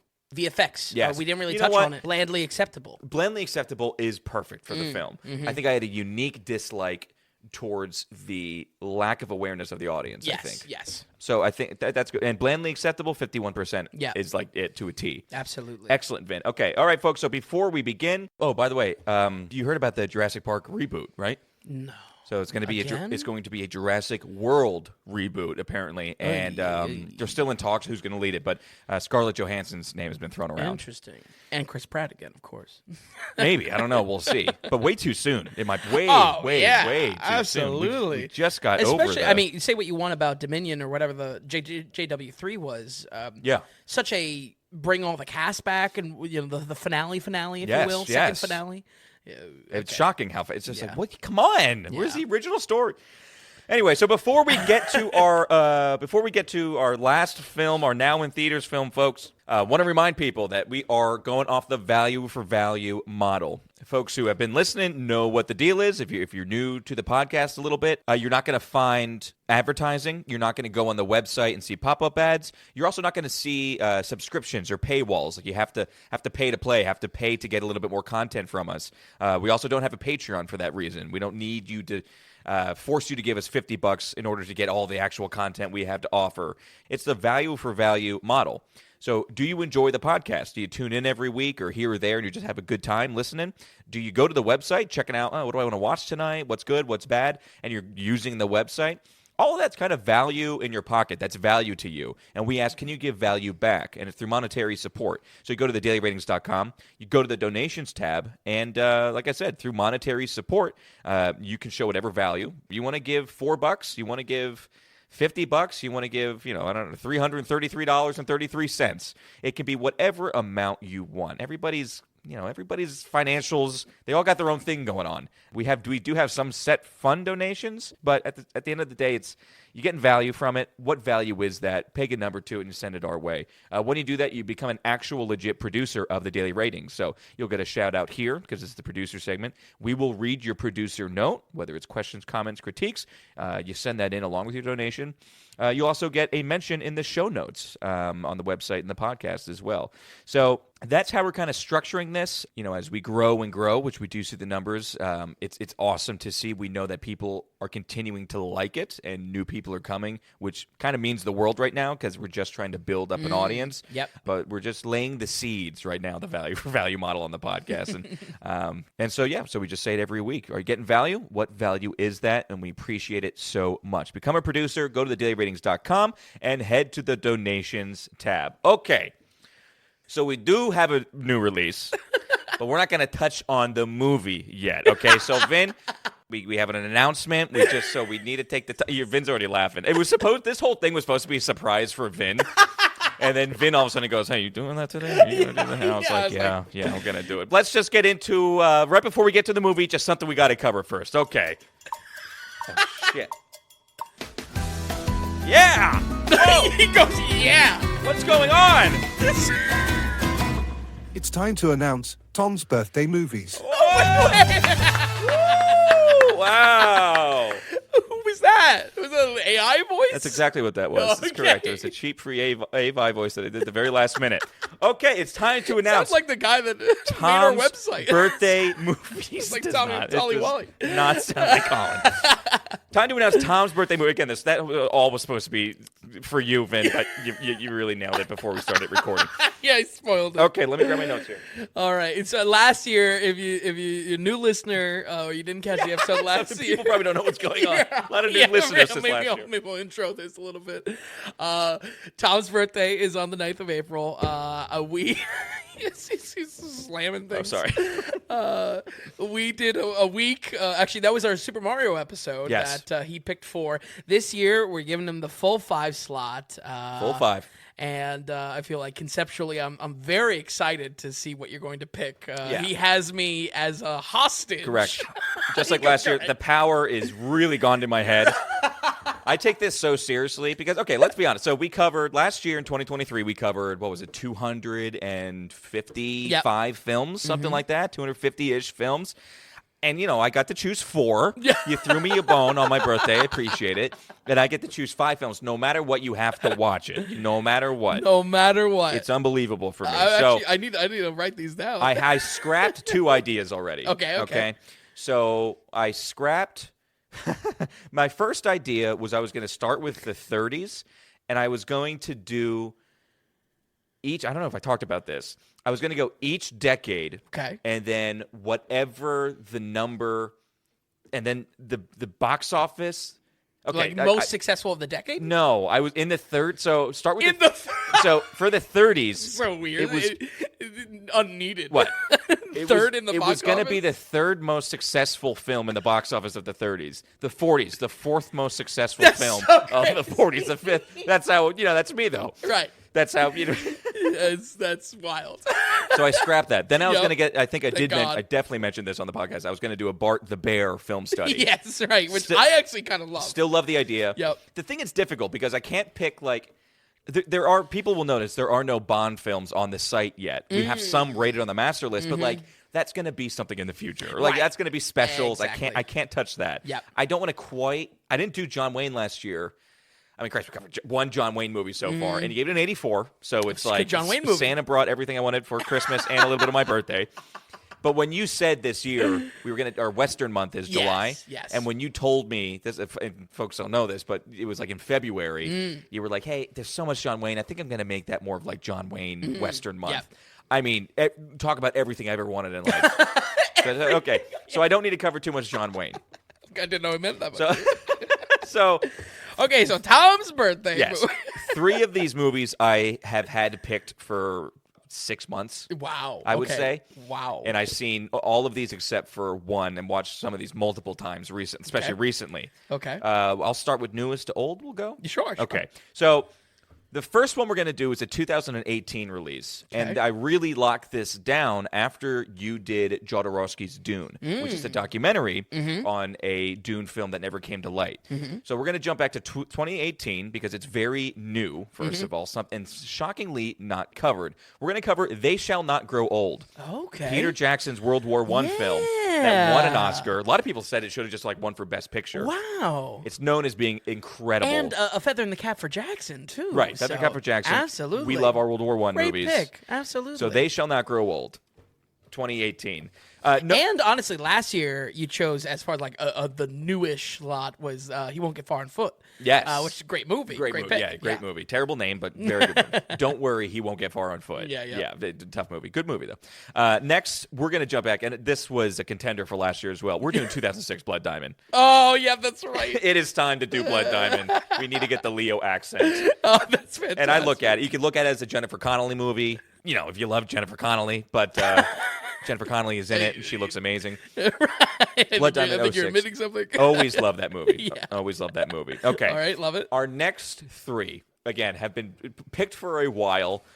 They're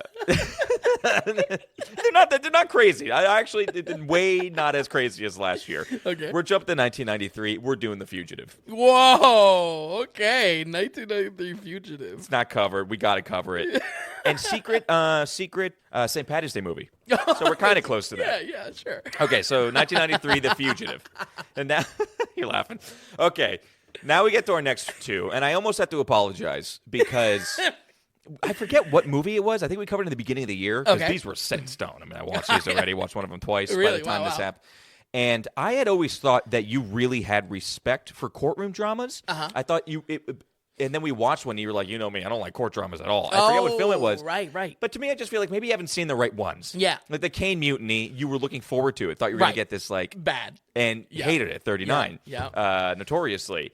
So we're jumping to 1982. We are going to watch an aging Paul Newman in The Verdict. Oh, okay. All right. That's 82? Yeah, 82. Directed by Sidney Lumet, written by David Mamet. Wow. Okay. So we're we're a heavy hitter there.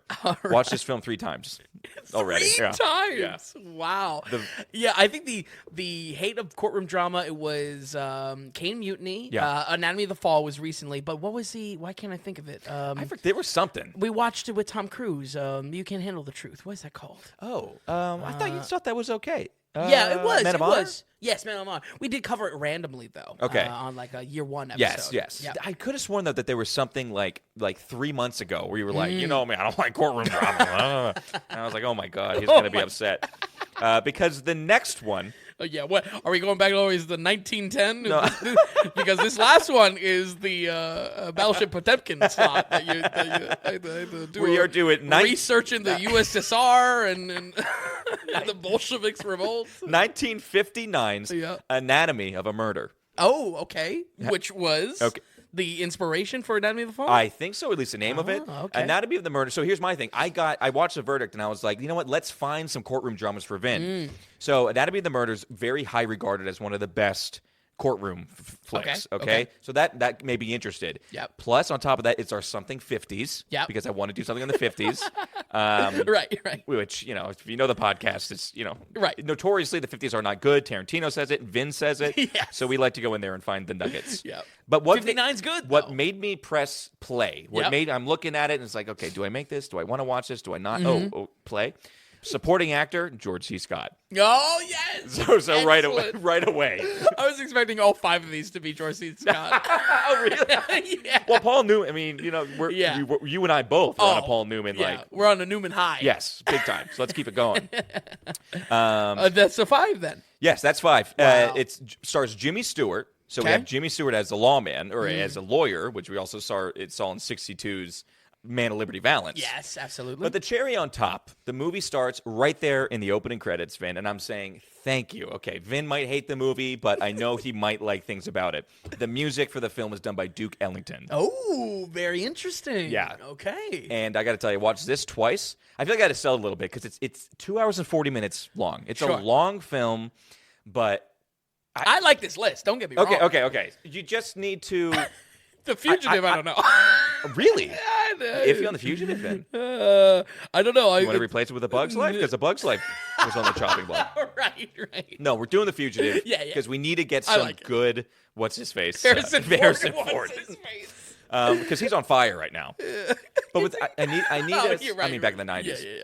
Anatomy of a Murder. It is long. Don't make this your last watch. Okay. When you have time, Sure. settle into this one. Yep. Because you can either be like, let's just hurry up. I need to finish it. No. Sit down, get a cigar, a nice bottle of Chianti and just settle in for the night. I'll watch it with you, too. I'll come over and watch it. You're on the hook for any that I'm having trouble getting through. You're on the hook for. But I got to tell you, sit down. The writing is superb. And it's 2 hours and 40 minutes. So much of it is just a courtroom. Yeah. Much like how we loved that scene, those scenes in Anatomy of a Fall. This is that to the 10th. Love it. 10th degree. The 10th degree, thank you. It's really witty. The judge in it is great. The characters are great. And George C. Scott as a supporting actor. Really? George C. Scott is not like the main supporting actor. Right, He's like fourth or fifth on the list. Okay. But that being said, he's in scenes a lot, and he's like a pit bull that you're just waiting to release. And then all of a sudden, a certain person gets on the stand or whatever, and it's just like, okay, goes George C. Scott. Oh, that's great. And I can't he just wait. goes. I can't wait. Okay, that's great. So the list is 2018's, and for folks at home, if you want to follow along, They Shall Not Grow Old, 2018 Peter Jackson documentary, World War I. Then we have 2006 Blood Diamond, great Leo movie. I can't wait to watch it again. And that was a leftover from last year. That was going to be the Mario slot. And you were just like, it's kind of on a list too. Yeah. And it's a good movie. Yeah. And then we have 1993's The Fugitive, 82's The Verdict, which I cannot wait for you to watch. Really? Fucking Okay. love. I mean, it's All Paul right. Newman. Come on. Yeah. And then we have 1959's Anatomy of a Murder. Wow. 2024, the year of Newman and George C. Scott. We're fans now. We are we're huge full fans. Yeah, we are like massive fans. Fans. So, okay, that's it. You like it. You're happy with it. Listen, even if I wasn't, it's your week. Damn straight. Damn straight. I'm just happy it wasn't I watched Ghostbusters Afterlife for this. You're glad it wasn't what? I'm glad it wasn't the fourth film of the 40s. I thought that was clever. What were the results? Did you? I didn't get that far. Oh, okay. I didn't get that far. It didn't make it out of the boardroom. But it was the idea for like 3 months. Wow. I mean, I would be morbidly curious of what those choices would be. Like what pretty they would good. fall into. My thing is because some of we them are might so have already obvious. covered some already as well. Yeah, I doubt it. The fifth best-selling movie in the Ninth 50s. best movie in the 90s. Okay, folks, so that's the birthday movie list. If you want to watch along, go ahead and watch along. That's not next week, by the way. That is in 2 weeks. Yes. I want to make sure that if Vin has a chance, if he wants to watch anything in the meantime over the next 2 weeks, he can. Let's move on to the now in theaters. We are dealing with our last Ghostbusters. It's called Ghostbusters Frozen Empire. How does the family come together once again, Vin? And how did we like this film? And it really is. It's the Ghostbusting family. That Yeah. is the new spin of this. Quick note, how the hell do we have 2 movies coming out in the same month with Empire in the name? Someone had to Right, back the other one out was the that. chimp movie, right? The chimp. Right? What? You mean Godzilla vs. Kong? Yes, the chimp movie. Oh no, I thought... Yes, No, the chimp movie. I know, I thought the Empire was in the new... Planet of the Apes. Planet of the No, Apes one. no. Okay. That is bad. That's faulty marketing with the Empire business. Oh man, that's real. That really got me. The chimp movie. What a reductionist, almost insulting. Can we go see that together, by the way? Yeah, we can. Because I hate What? my hate watch is Kong Skull Island. Skull Island. You did not like. That's probably episode 1 or 2 or something like that of the podcast. You hated the last Godzilla vs. Kong. Correct. Yeah, I didn't like it. You're like, and I will not like this one. It's next week. All right, we'll see it together. Yeah. Well, for Frozen Empire, folks, this really wasn't the best week. Very underwhelming, and unfortunately, a lot of complicated feelings on these movies. It needed effort to unpack these movies and maybe have an ounce of something new to say about something that has been talked to death online. But there is a light at the end of the tunnel because, against all odds, this Ghostbuster is the sequel we deserved. Ooh. I really mean it. Really? Now, in no way does it come close to the wit or the edge of the first film, but if there's one takeaway from the episode, I've said it a few times now, it's that chasing the 1984 film is a mistake. And this closer chases like a Ghostbusters procedural, a Ghostbusters TV show. There's a lot of chatter online comparing this to the Ghostbusters cartoon that was very popular in the years between 1 and 2. Yep.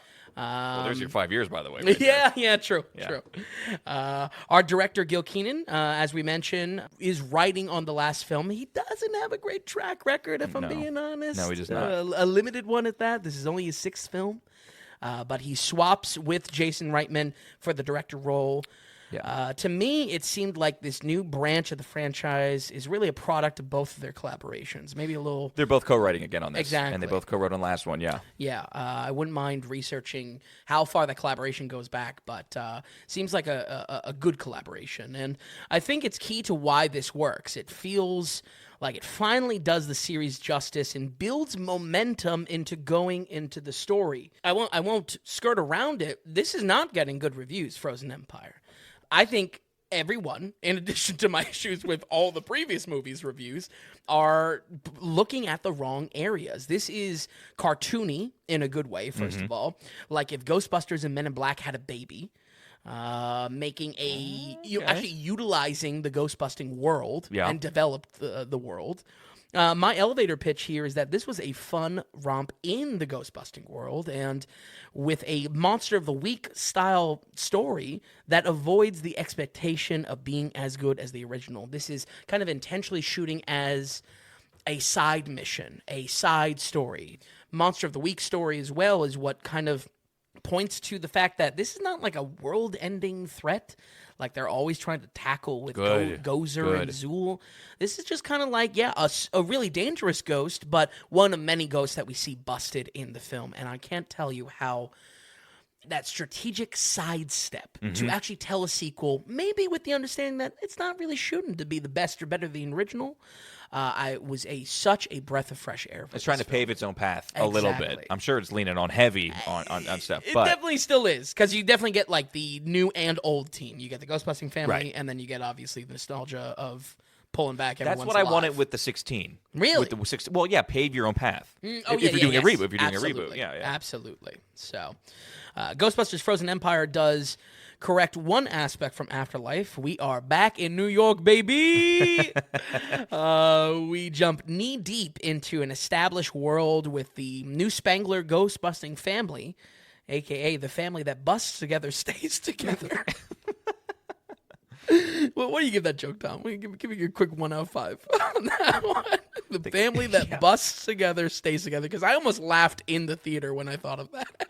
It's One Shoe No Laces. No! Oh, it's pretty good. But revealed to us is that they are not alone, as behind the scenes, the entire time between 2 and Afterlife exists in a whole ghost-busting unit run in a huge amount of years between the 1989 film and these new sequels.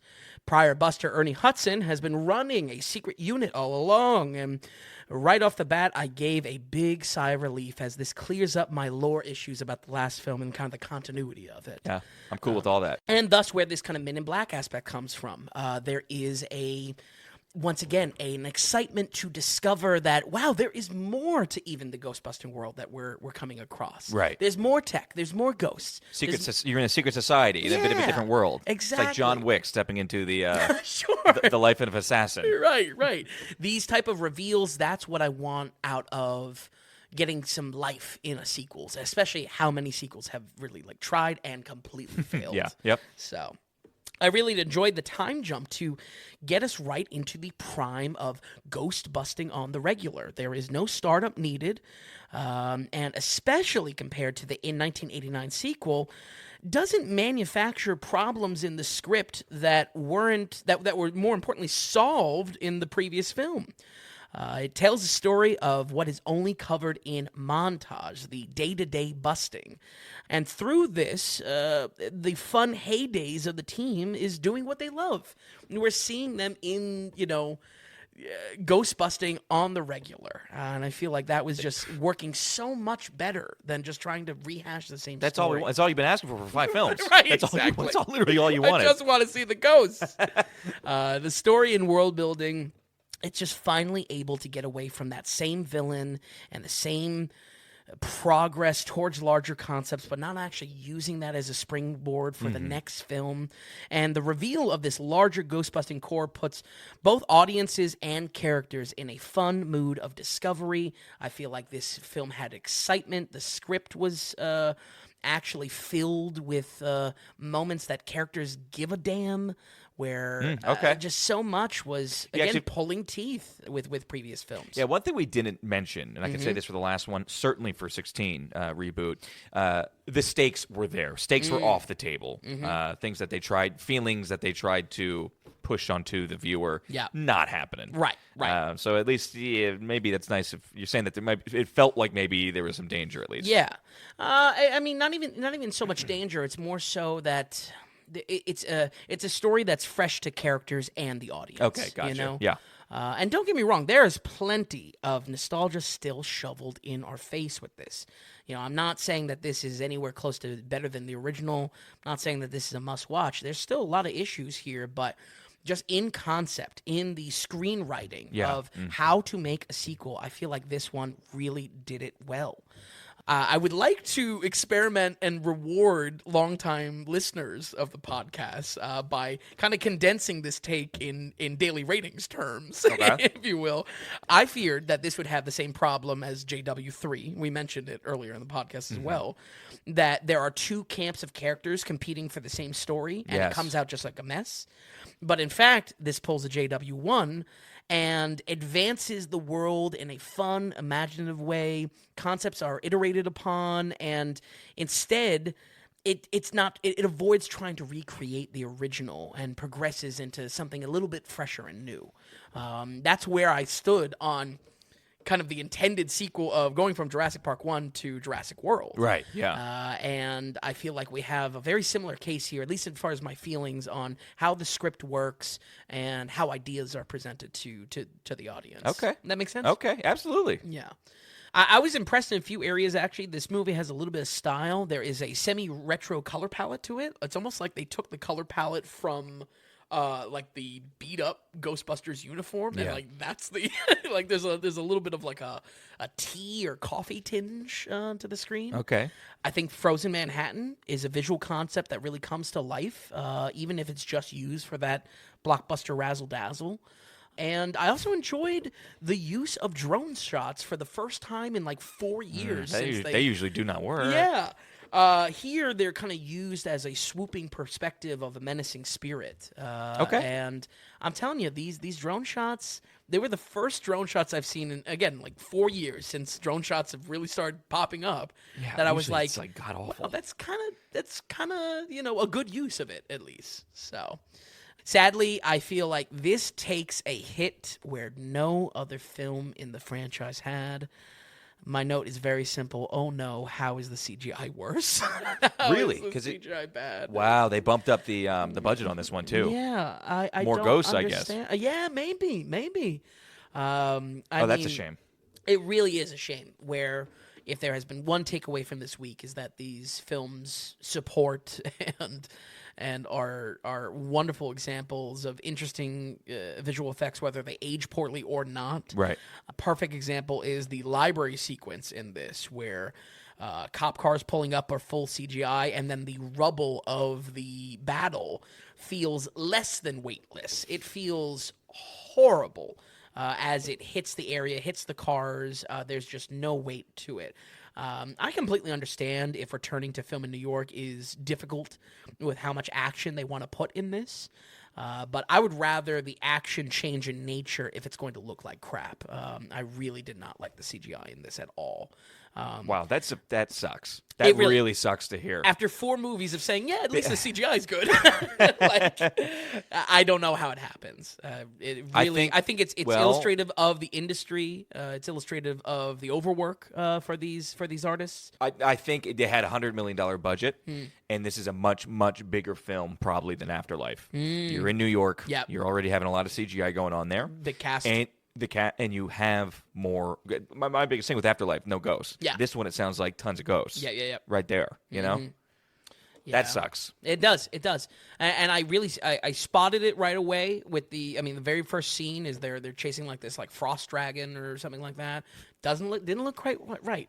As that you saw in Afterlife, the Ecto 1 has a detachable gunner seat that comes out. Yeah. As soon as I saw it, even the background, I was just like, "What's going on?" It looked really bad, huh? Yeah, not really bad right away, but I was like fearful. Then scenes pass by. Again, my main example for folks at home, if you watch this film, is that library scene. As soon as you have cop cars pulling up that are just fully CGI and just feel just like. I don't think the actors even turn around to these sirens. You know what I mean? It's just like so bad. I would say also the I Love New York angle kind of takes a toll by inserting some heavy-handed notes here. One of my first notes watching in all caps is New York is a bikeable city. And boy, do they shove that down your throat all over this film. Don't get me wrong. I'm all in support of whatever they want to toll people within the city. This is clearly a very East Coast conversation as well. I don't. International viewers are going to care about Manhattan politics, but yeah, it is. It's just you just feel it. You feel it. I would say my only acting notes are for McKenna Grace, who is now no doubt the lead here. If there was even arguing that she was the lead before. Completely sidebarring Finn Wolfhard. I mean, honestly, I was laughing how half the time Finn is jumping in off screen, practically saying like, "Don't forget about me." Did you forget it? Like, there's one scene where like a lot of lore is being dumped about this new like ice demon or whatever that they're fighting, and wow, is it just like so apparent that like shouldn't Finn be here for this? There's another scene where like they're all pulling together as a family. He's the last one to jump in. It's just like he's forgotten on all over this production. Well, I mean, it is lost in the edit. Okay, so it was shot about 3 years apart, so she's 3 years older at least. So I'm watching an older character. Yeah, and much older in the tone of it. Okay, all right. McKenna basically fills a mix of Ramis and Murray's character, which means she does get a romance plot in this. And unfortunately, around the writing of the romance, I don't have a problem with it in concept.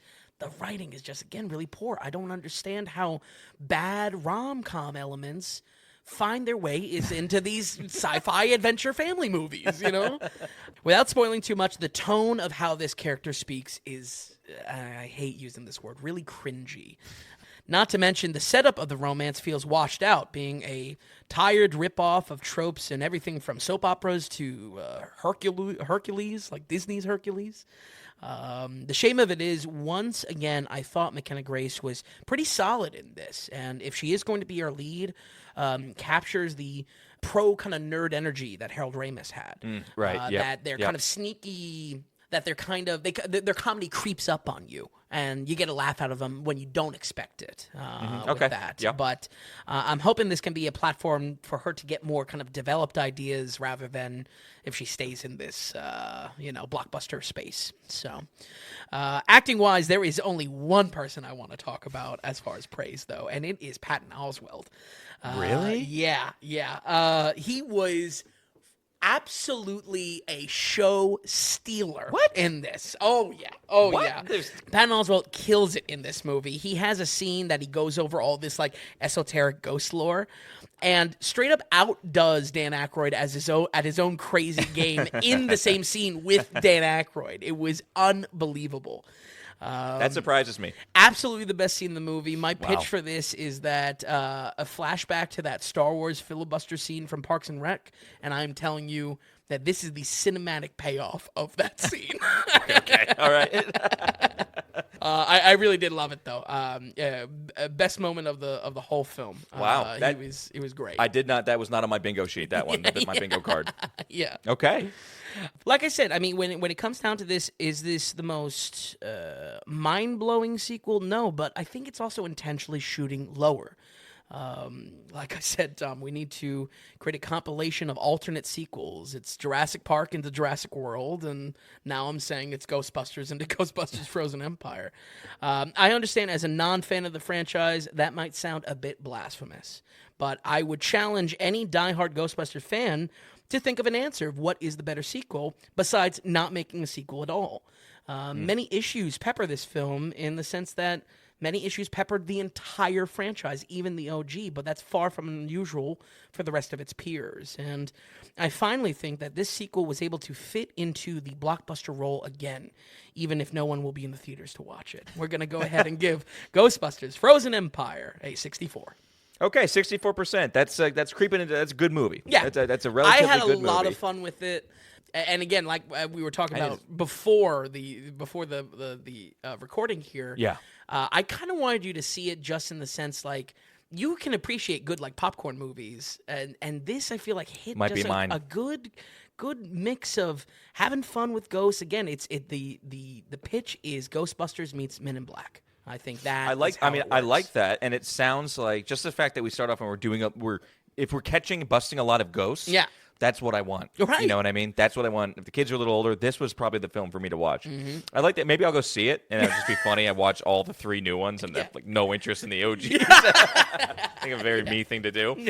Wow. Okay. Well, that was Ghostbusters 64. That's not bad. The first one got a 70. Not actually the best franchise. I mean, let's be honest. Not the best week. Right.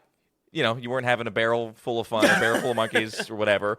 Yeah, really more so. This was a classic case of having to kind of work to, again, explain why I have complicated feelings with things on this franchise, and that it is such like a legendary film series. You know, so see, even intimidating. More, and like you said at the beginning, now I'm glad we just did it as a whole. We did it as one episode. Yes. We totally opened this up and dissected this thing. Yep. Okay, all right. Looking at these films, anything you want to touch on? Anything you want to add or look towards next week? Roll credits? What do you want to do? I said it. I mean, hot take, Casper, best Ghostbusters film.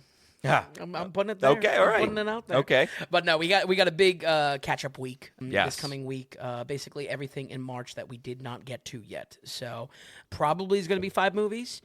It may be more. Either way, though, happy to do the work in theaters to call heads or tails on these movies. Yeah, it's good that we're catching up on some stuff. Some of the stuff are definitely people are going to want to listen to and find out, heads or tails, how is it?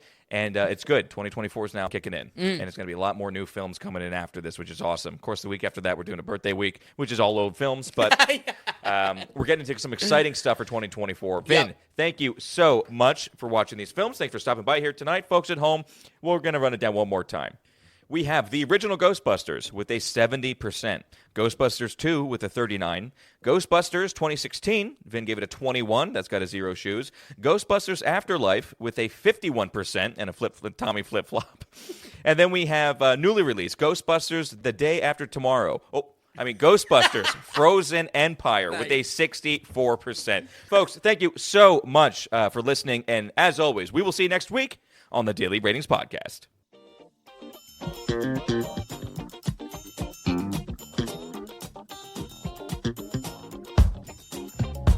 Hey, if you enjoyed the podcast, if you would, give us a good rating or get the word out and tell a friend about us. And just a reminder, folks, the Daily Ratings is completely producer supported. We want to stay away from advertising, and we don't want to have any paywalls or tier structures or subscriptions. It's all just value for value. So are you finding value in any of the things that we're doing here on the Daily Ratings? And then become a producer and donate whatever amount of value that is. Just go to the donations tab on thedailyratings.com. And while you're there, be sure to check out the massive amount of films Vince has rated for us. All right, everybody, thanks so much, and we'll see you next time on the Daily Ratings Podcast.